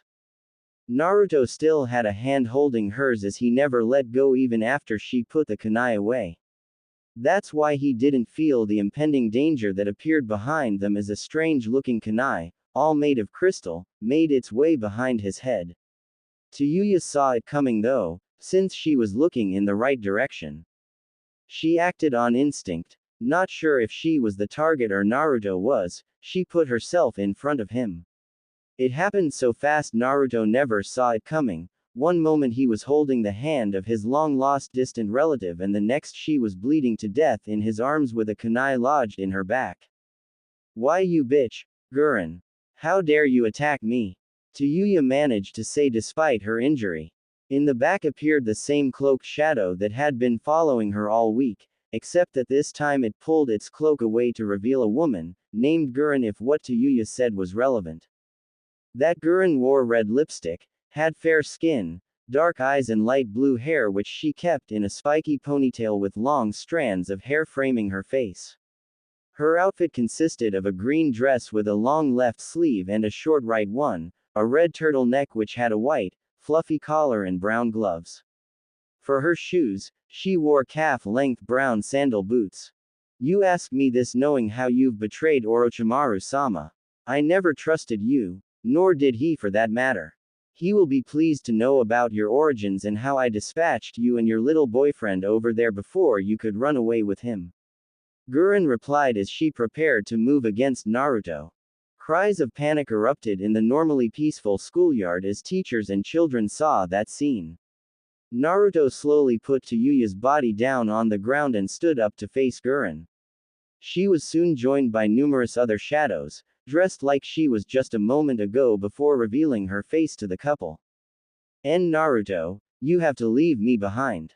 I hate to say this but she's as strong as me and the others aren't pushovers either. They are from Sonido, Otogakure's Black Ops division with each and every last one of them as strong as a Haijonin. Tayuya told Naruto. This is indeed a situation one would desperately try to avoid. Naruto announced as he took a step forward in front on Tayuya's body. She smiled, thinking that she managed to convince him to leave her to save his own life. However, Naruto continued as he suddenly expelled a small dose of chakra in every direction, burning away the red dye in his hair. I didn't have the time to finish my sentence earlier. I too had an ace up my sleeve. The now blonde Naruto said as he extended his arms in front of him. Uzumaki Kenpo, Sikuken, Naruto called out as he put up his guard. Wait a minute, blonde hair, blue eyes, his presence in this town, could it be? Tayuya analyzed as she slowly but surely put every pieces of the puzzle together with widened eyes as she realized who Naruto really is. You should have listened to your little girlfriend here and run away while you could. I don't know who you are but this is the end for you. Do it, kill him, I don't really care that much about the man but I want you to bring me Tayuya alive. Gurren shouted. Wait Gurren, you don't understand, Tayuya tried to stop them but was too late as the group of 10 shinobi was already at arm's length, all around the blonde. They had all opted for a short-range confrontation since silent assassination was their specialty. As such, they all charged at the pair with kunai. To everyone but Tayuya, who was close enough to observe him, Naruto seemed to be unmoving as the men charged at him. While it's true that his feet didn't move at all, his arms though, flew around so fast that they left behind the optical illusion that they too were static. Impossible, he somehow managed to not only block all of their attacks but he also launched his own counters against them all. Tayuya was astonished at what had just happened in front of her. Gurren, though, did not find that scene to be so amusing and started to sweat as she saw the blonde making his way toward her. Damn, what the heck was that? It was as if he had one of those chakra shield the Hyuga use in Konohagakure. I underestimated him, I need to get the hell out of here and report my findings to Orochimaru-sama. Now, let's see what I can use to my advantage. She then scanned through her surroundings until she saw that couple of girls to whom Naruto had earlier offered the candies to. Kya, help me. One of the young girls screamed out as Gurren grabbed her and pointed a crystal kunai at her jugular. Tayuya's and Naruto's eyes widened as they saw this, cursing the crystal user for being such a coward. With one swift movement, Gurren threw the little girl in the air at an impressive height, far away from Naruto and Tayuya. The redhead tried to stand up but finally passed out from all the blood that she lost from her first injury. Naruto immediately jumped out and caught the girl but as he landed, Gurren was nowhere to be found and most likely already making her way out of this city. Naruto comforted the traumatized girl and then apologized to the other teachers from that school. He quickly sealed away the bodies of the Oto shinobi he killed, not too keen on burning them in front of such a young audience. He had to hurry back to his hotel too, for Mia to tend to Tayuya's injuries. I'll have to get everyone out of this town as soon as possible. That Gurren woman is bound to call out for reinforcement when she gets in contact with the snake. We can't move toward our next stop right away either. The road toward that area will soon be swarmed with Oto shinobi. Naruto, with Tayuya in his arms bridal style, thought as he moved back toward his hotel. However, as soon as he reached the building's vicinity, the city's alarm bells rung out. He then saw people running around, in a panicked state, trying to get all the stuff they could carry with them as they fled from the city. Naruto-kun. Mia and all the girls suddenly appeared around him, also alerted by the bells. What's going on with this city? Naruto asked Galatea. The censor closed her eyes and then turned her head toward the south. She also frowned when she felt what was happening in that direction. It was one of those rare occasions where you could see the normally stoic Galatea show some emotion and Naruto immediately noticed his wife's reaction. What did you felt, honey? It's far too soon for it to be Oto, what's going on? He asked her again. It's the leaf, I feel some chakra signatures I already felt in their village while we were there. They are attacking this city as we speak, there are at least 300 of them, all Jonin level at least. She replied while Naruto tightened his hold on Tayuya's body in anger. Seeing this, Mia then took over for him and started to give the redhead first medical treatment. We're leaving, Naruto announced, not missing the shocked looks on the younger Rana and Stella. But Naruto-kun, we could. Stella stated to protest but was stopped mid-sentence by Miria. Don't you think he would stay and fight if he thought it was safe for us to do so? Just do as he says, we need to get out of here before it's too late. Miria told her. They could see the anger in Naruto's stance as he stared in the direction of the invaders. Where are we heading for, Naruto-kun? Kazuhana asked her husband. Damn that Danzo. He's targeting a known location where I have economic partners. I guess it was a wise choice to send Gigi toward Wave. I hope the folks over there are okay. He thought. It's a bit sooner than what I had in mind, but we have no choice, we head northeast, for Kumo. He replied as the group moved on. Mia still had Tayuya with her as she continued to heal the newest addition in their group. Tazuna watched with regret the destroyed bridge that used to connect his hometown to Fire Country. They had paid a heavy tribute for its construction after his son-in-law Kaiza was murdered upon its completion by Gato, the local Yakuza lord. The village had then faced dark times before its citizens found the courage to step up against the villain's oppression and got rid of him with some help from the mysterious Kuro no Kitsune. Are you alright, Tazuna-san? A familiar voice disturbed Tazuna in his thoughts. I'm fine, Sarutobi-sama. Once again I'd like to thank you for your help. The bridge builder replied as he bowed down before Sarutobi Hiruzen. The former Sandaime Hokage of Konoha chuckled at the gesture. Please, just call me Hiruzen. You don't have to thank me either, your village is an important partner of ours after all. This was perfectly normal for us to protect our economic assets by defending your land against those invaders. The veteran replied. Nevertheless, I have to say I'm impressed by your skills. We're both old men but you can still wipe the floor with those young men. Tazuna said with a sigh while he saw the multiple bodies laying on the floor or in the water before them. I was born, raised and lived like a warrior all my life, that's all. It's a shame we had to destroy that bridge though, I had hoped it wouldn't come to that but I guess I was wrong, damn them. Hiruzen said, cursing Danzo for his recklessness. Don't worry about that, better lose the bridge than our village or lives. It's true that in the first years after its completion, our connection to the continent greatly improved our economic status. Ever since we overthrew Gato with your help, Our economy relied more on the trades we do with you and all the merchants from the sea than on the income the bridge used to bring. That's why it's not such a big deal. The bridge only held a sentimental value to some of us, but we'll be fine even without it. Tazuna assured him. After that, both men made their way back toward the village. Each of them had important things to do. Tazuna, for his part, had to set up a meeting with all the villagers and inform them on how they would survive from now on without the bridge. Hiruzen needed to report back to Naruto about the battle they just went through, for behind them lay the bodies of 50 dead root operatives, sent by Danzo to raise another trading post that did business with Naruto to the ground. Frost Country. Naruto and the girls were traveling with moderate speed toward their next destination, Lightning Country. They were currently crossing through Frost Country, a land covered in snow and whose temperature was always freezing cold. As a consequence, not many people could survive in those desolate parts of the elemental nations. There was, however, one huge village in the center of the territory, Shimogakure.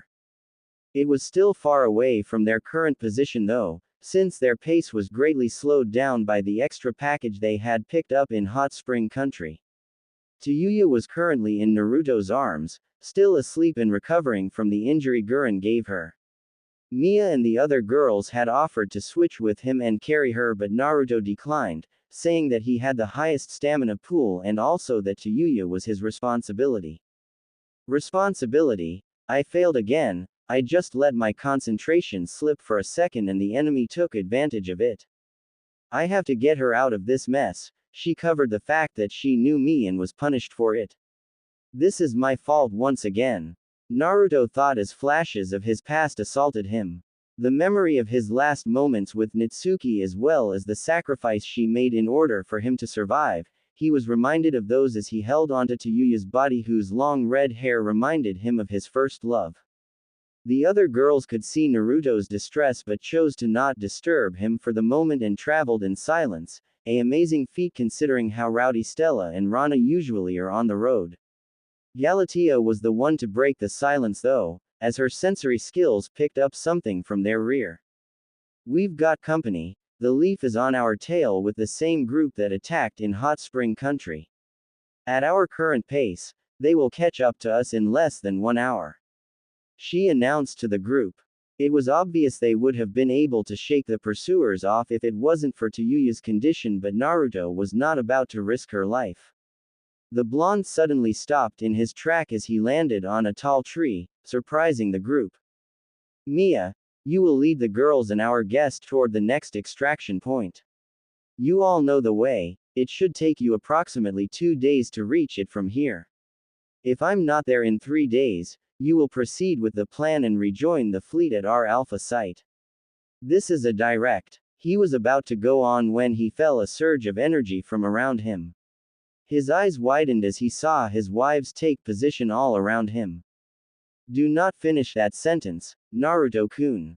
Kazuhana said first. Her voice was lacking its usual jovial tone. She's right.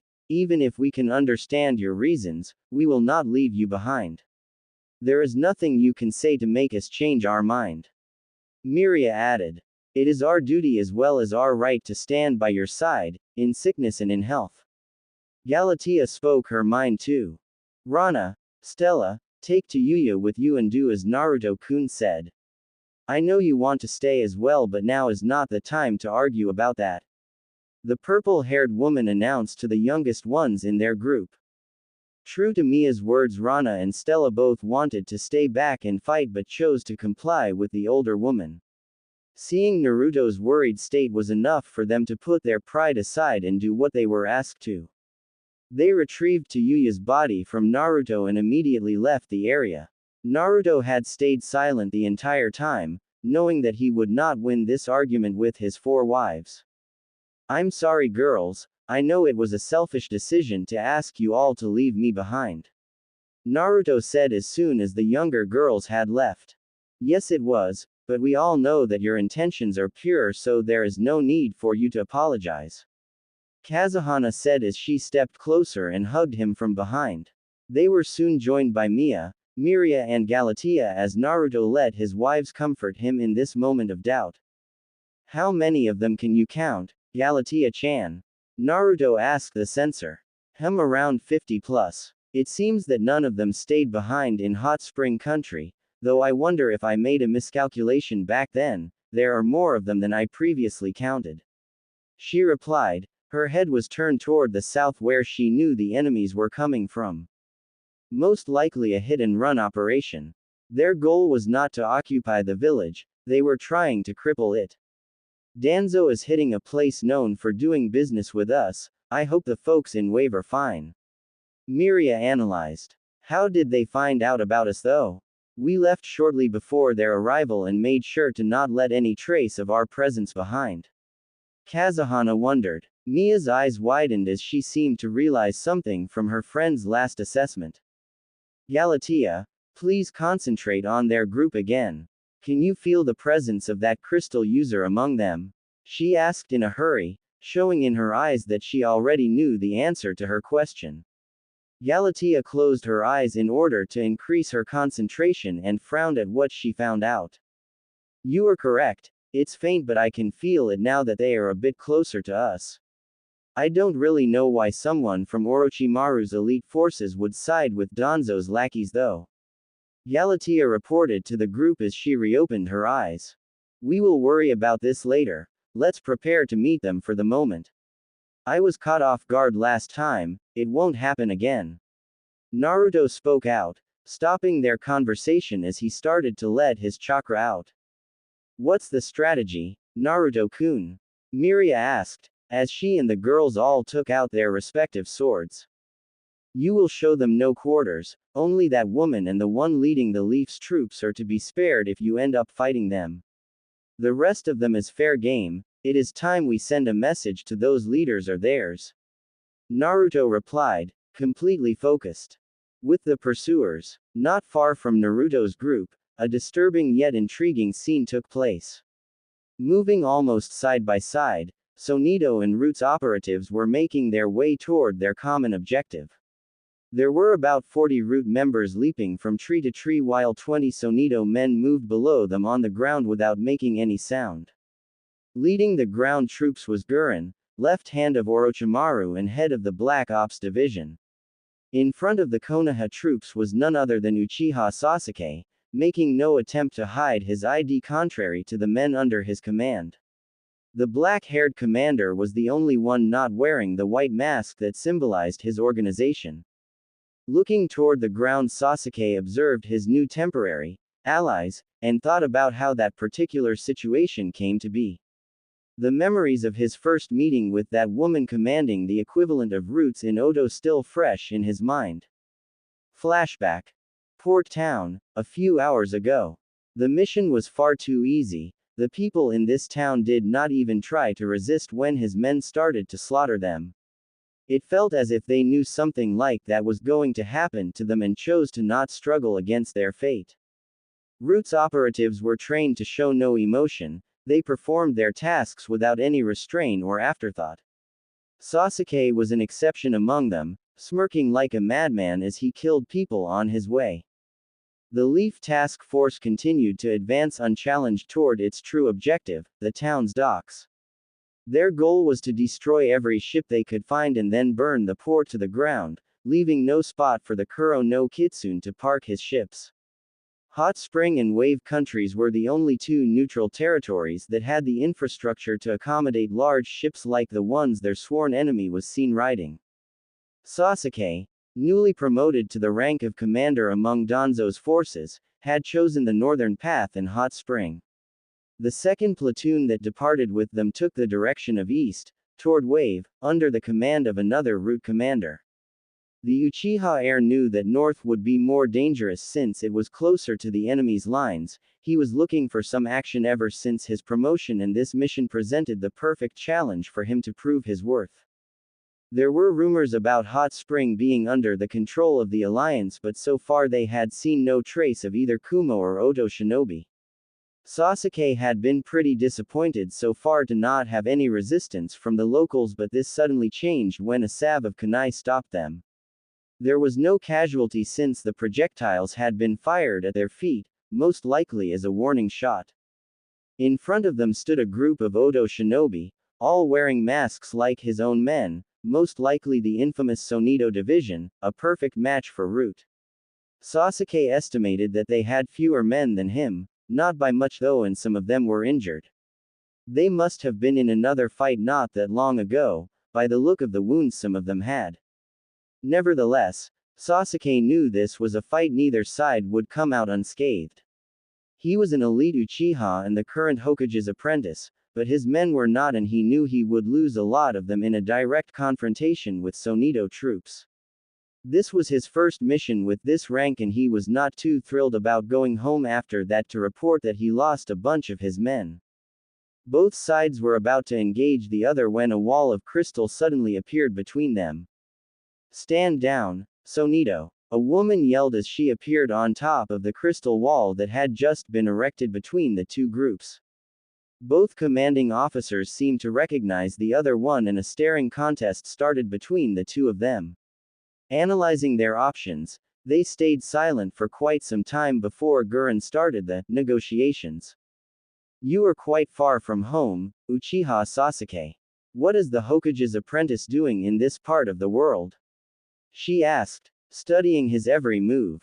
"I'm here to destroy the port. Step aside or die, woman," Sasuke replied, ignoring the Odo nin taking out their kunai as he had just threatened their leader. "Oh, so this was a retaliation against the Kuro no Kitsune for what he did to you back there in your village. I guess destroying all of his trading posts could count as an effective way to cripple him and his economy. Too bad you just missed the show though," Gurren announced, waiting for a reaction to the bait she just threw out. "What are you talking about? Speak if you don't want to die," he yelled. The Odo Kunoichi smirked when she saw how the young and inexperienced commander had fallen right into her trap. She had doubt on whether she could take on Yuya's mysterious savior. However, with the cooperation from that idiot, she now had more than enough firepower at her disposal. "Well, you see, we're here to track down a traitor, and she might just know the whereabouts of the man you seek to destroy," Gurren replied, not knowing how close from the truth her bluff was. End of flashback. Thus was born the temporary alliance between two supposedly mortal enemies who shared the same objective. Well, not exactly the same, since Gurren was after Yuya while Sasuke was chasing after Naruto's ghost. Neither of them worried about the means to reach their goal, as long as it got the job done. Timeskip. 2 hours after that. True to Galatea's predictions, the Leaf and Sound joint forces reached Naruto's previous position in 2 hours. Upon their arrival, sensors from each side picked up several disturbances in the chakra flow around them and immediately stopped in order to investigate. "What's the hold up?" Gurren asked her subordinate. She was mirrored by Sasuke as he questioned his own sensor about their sudden stop. The two shinobi simultaneously recognized the signs from the aftereffects of a wide-range genjutsu, unfortunately for them quite too late. Authorization to unlock level 1 abilities temporary granted, target A and B confirmed. A distorted voice boomed all around them, most likely resulting from the genjutsu trap they had just walked into. The pursuers tensed when they heard the voice, more so from its tone than from the contents. They all jumped into a circular formation both on the ground and in the trees, with Sasuke and Gurren in the middle. 4 distinctive sounds which all the shinobi on the field recognized as the dispelling of a shadow clone were heard.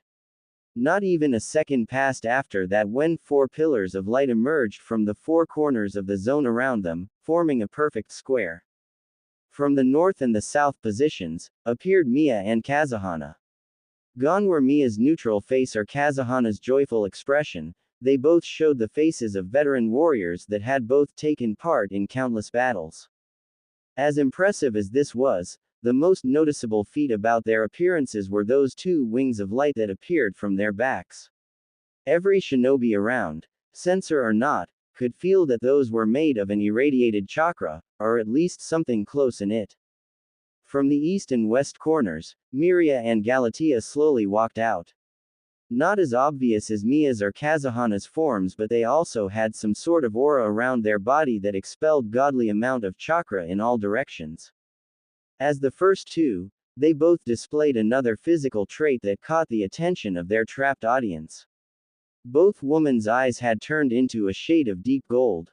Those could have almost been perceived as beautiful by the entrapped young men, if it wasn't for the fact that they projected such condensed dose of killing intent that it made Orochimaru's glare seem insignificant in comparison. Their gaze sent chills down the spine of every single member from the Oto and Leaf squads, their commanders included. It was as if they were staring right at a demon or Biju. There was something inhumane in those eyes. Gurren was the first to snap out of it and immediately took charge by reorganizing the troops around her and Sasuke. 4 groups of 10 shinobi were sent to the corners in order to deal with the women from Naruto's team. A corps of 20 men remained behind, to ensure the safety of the commanders from the 2 groups. With Galatea, Kori no Sakai, Galatea called out as she leapt right into the group of 10 enemies that moved in her sector. With an instant burst of energy, her opponents' movements were stopped, unable to even lift one finger against her. However, contrary to the version of that jutsu she had used on the island of Water Country, this time she gathered a lot more chakra. Get away from me, I can't control my body. One of the trapped shinobi yelled out as his right hand took out several kunai from his pouch. We can't, she did something to us, my body won't respond either. Another one shouted. Gurren, Sasuke and their bodyguards watched helplessly as Galatea manipulated the men under her control to kill each other. One by one they fell, moved by invisible hands that made them attack the closest ally.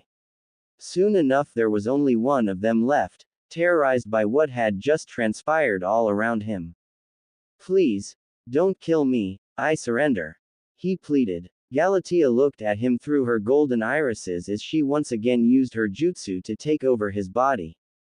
The guy saw his own hand move backward and fish out a katana from his back. His voice died down soon after that as he cut off his own head with that katana.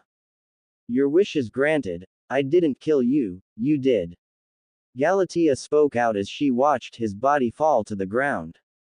What the hell? Was that Kugutsu? No, I couldn't see any chakra threads with my Sharingan. That wasn't the Yamanaka nor the Nara possession techniques either, there was no shadow and she had more than one body under her spell.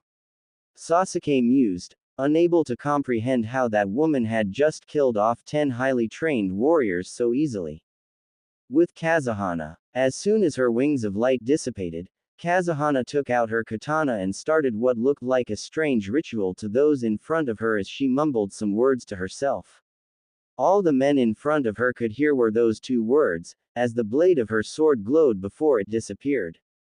Chire, Senbon Sakura, she said as the blade of her katana turned into hundreds pink petals, all smaller than a shuriken. The wind picked up after that and the petals made their way toward their targets. Contrary to the pirates in Water Country, the men from Sonido and Roots reacted quickly and put their guards up, not knowing what to expect from that weird attack. They knew they made a good choice when the projectiles started to shred everything around them and small cuts appeared all over their bodies. Clothes were quickly torn away, that much was already surprising enough for people who had never seen the technique. However, what really caught the audience off guard was that weapons and all kind of armor pieces were also destroyed as they came in contact with the pink sparks. Soon enough the wind died down and the petals made their way back to Kazuhana to become a single entity once more. Huh, if that's all you have girl, you're as good as dead. One of them told her as they started to run toward her. Your little trick may have surprised us but you'll need to do more than this to take us down, now die. Another one yelled as they were now in striking range.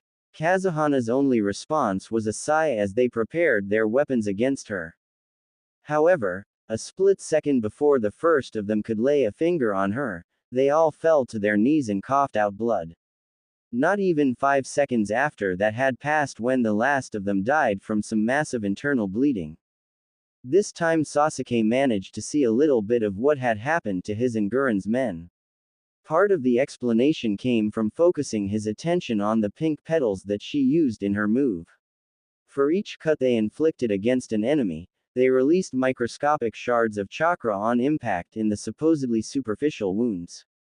That was unreal. Even with my Sharingan, I wasn't able to count the precise amount of shards that were released for a single wound. Those fools were dead meat the moment they let those particles scratch their skin. The Uchiha captain analyzed in his mind again. He was starting to worry about the outcome of the fight as his men and allies were falling one after another like flies.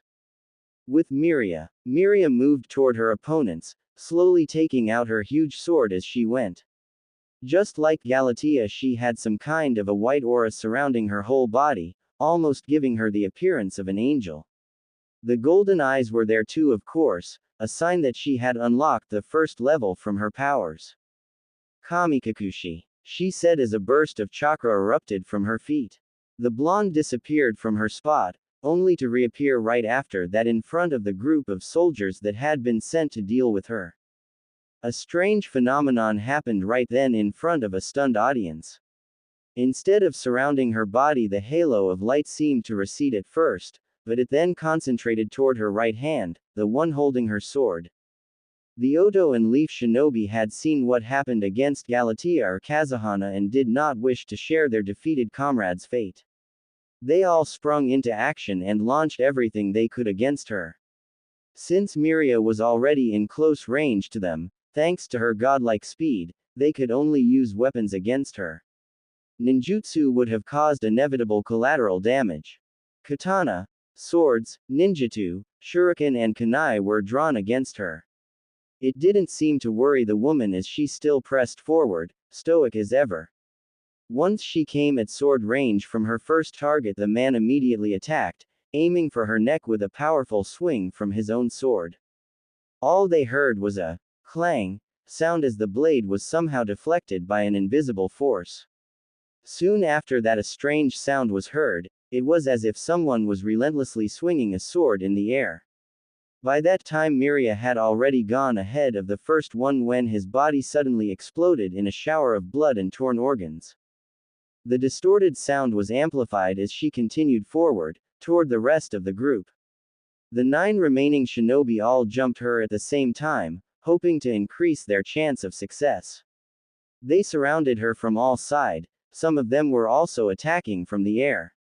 A desperate move from them that didn't pay as the same thing happened and they all perished against that invisible swing of hers. When Miria finally stopped her course, she was a mere feet away from the central group. The thing that stood out the most when looking at her was that her uniform and clothes had remained spotless despite all the blood and gore that fell around her due to that fighting style. Once more, the others, and more specifically Sasuke, had been stunned by the display of power from another woman in Naruto's team. The Sharingan could only spot a mere fraction of what had really happened, a godlike speed that far surpassed what he thought as humanly possible with individuals like Guy or Lee when opening their 8 celestial gates. With Mia, the last woman in Naruto's group to take action was Mia. If what the reports said about her was true, then Sasuke and Gurren were going to witness yet another display of power, since that purple-haired beauty was supposedly acting as the blonde's second in command. Similarly to the one who attacked with the petals, the Leaf and Oto forces saw that Mia also had wings of light in her back. No one really knew what those were, but they could all feel the density from the chakra they expelled. It was as potent as the one a Biju would release.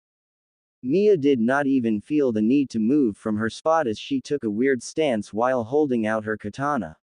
She seemed to concentrate for a moment as the wings of light slowly faded away. When they did, she started gathering chakra and prepared her next move.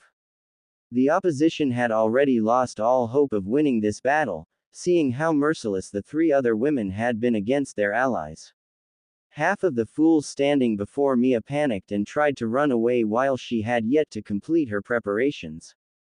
Traitors! I command you to hold your positions, cowards! Sasuke yelled out as he saw his agents falling back. Gurren was also trying to prevent her men from deserting their positions, with no better luck than Sasuke. They were already far away from the scene, fleeing in all directions. Ikoros, Shinso, Mia announced during the confusion, always focused on her targets no matter how far they had gone.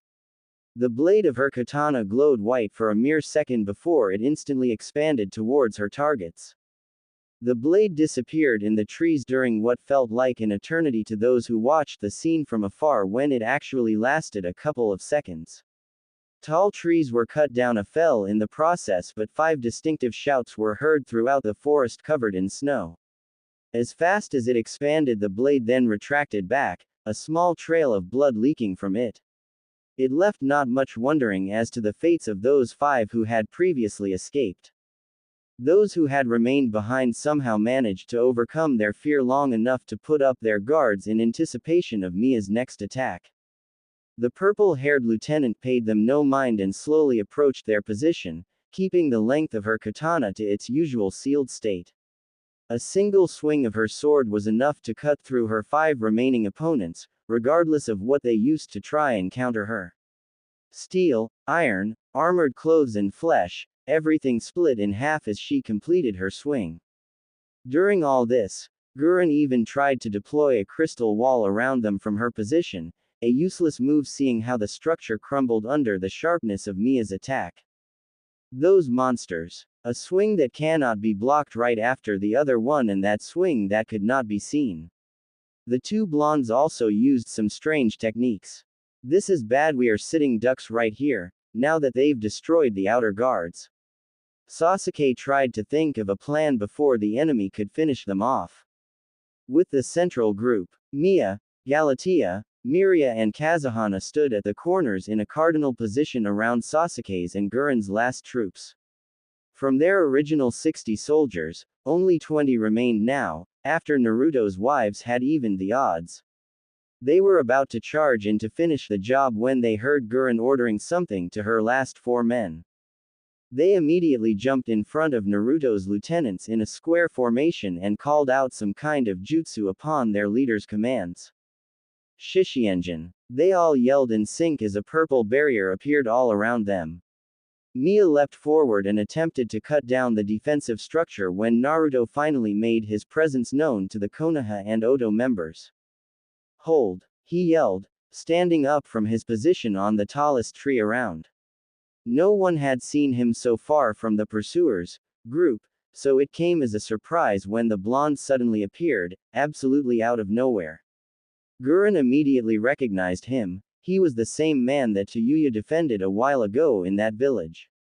And Uzumaki, if her information and what she overheard was true, and also someone extremely powerful. There was one person in their group, however, who knew who the man that had just joined them was. Sasuke's Sharingan eyes widened as he saw the shadows of Kuro no Kitsune and the man in front of him perfectly overlapping with each other, minus the mask. A Kekai powered by chakra with permanent frequency modulation and a perfect balance between the 4 casters. Quite a strong one at that. Naruto mused out loud as he threw a large piece of wood against the barrier, only to see it instantly burn out on contact. Why, you are the Kuro no Kitsune. I'll kill you for what you've done to our village. Sasuke yelled from inside their protection field, greatly surprising his men and allies. Gurren was shocked too as she heard the news. Only now does she measure the extent of her actions. Orochimaru may think again before seeking an alliance with the man now, and it was her fault. Nevertheless, taking into account her observations and Tayuya's betrayal, nothing more could have been done to prevent such a development. All she could think about for now was how they could get out of this mess before the barrier that stands between them and those monsters breaks. Gurren knew she still had an ace up her sleeve and started to analyze how she would take advantage of it. Meanwhile, Naruto was testing the fortitude of the chakra wall by throwing diverse items against it, such as small and larger rock or weapons of all kind and material. In the end, the wall had remained spotless through all his attempts. You're not getting inside no matter how hard you try.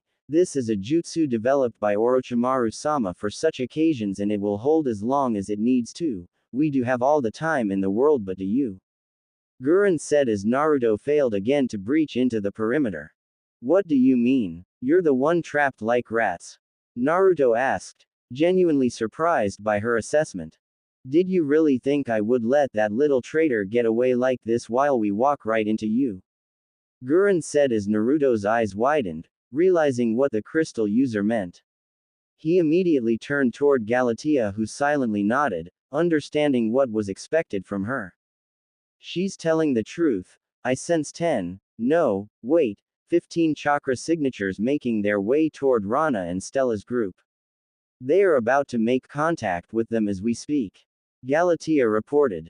As he heard his wife's report, Naruto's grip on a particularly large rock intensified, shattering it into pieces. That woman was right, he didn't have time for this anymore. The blonde nodded to his wives, who immediately got the message and disappeared in 4 bursts of speed toward the other group. I guess you do have a point, I can't waste any more time with you grunts right here. I will however leave you with a parting gift from mine. Orochimaru's jutsu is nothing to me, I was barely curious about it. Naruto announced as he bit his thumb and applied some blood to a seal on his left wrist. The temperature seemed to drop a bit and the wind picked up as a long golden staff materialized in Naruto's hands.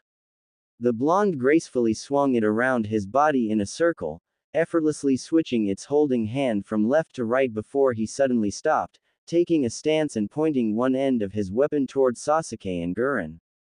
If swords or kunai could not get through, how is that going to help you? Is that a bow staff like our Sandaime used to wield? Are you trying to copy his style or something? Sasuke smirked, believing that Naruto would make a fool out of himself. Not quite. As for how, let me show you why they call me a ruler of the seas. Naruto replied as he channeled chakra throughout his body.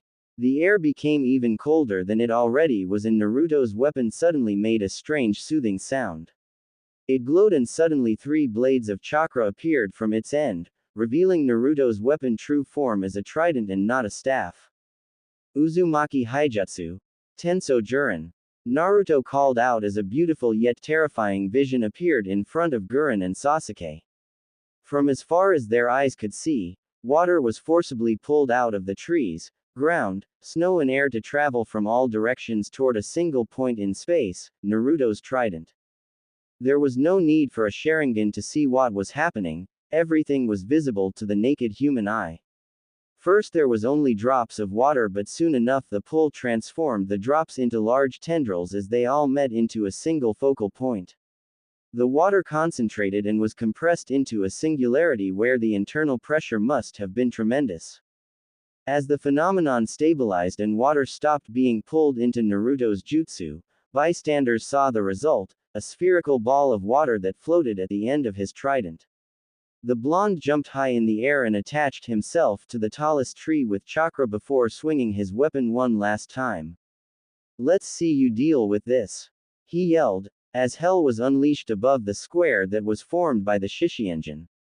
An extremely powerful and uninterrupted wave of water crashed against the barrier, producing high amounts of steam from the contact of the freezing water and the burning power of the chakra wall. The 4 shinobi keeping the wall up were sweating as it kept getting harder and harder to maintain their concentration. The Shishienjin was perfect against focused attacks, like a sword cut or a kunai thrown at it. Even ninjutsu were supposedly ineffective against it, since nothing powerful would last long enough to really disturb the 4 casters inside. However, Naruto's current attack was the worst-case scenario against it. Large area of effect and highly powerful, the use of the Suiten element, something that perfectly countered the burning powers of the wall.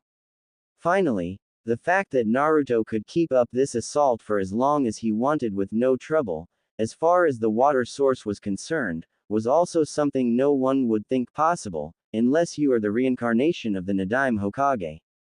They stood like this for a minute or two before the first man inside the formation released his hold on the jutsu, having spent all of his chakra reserves.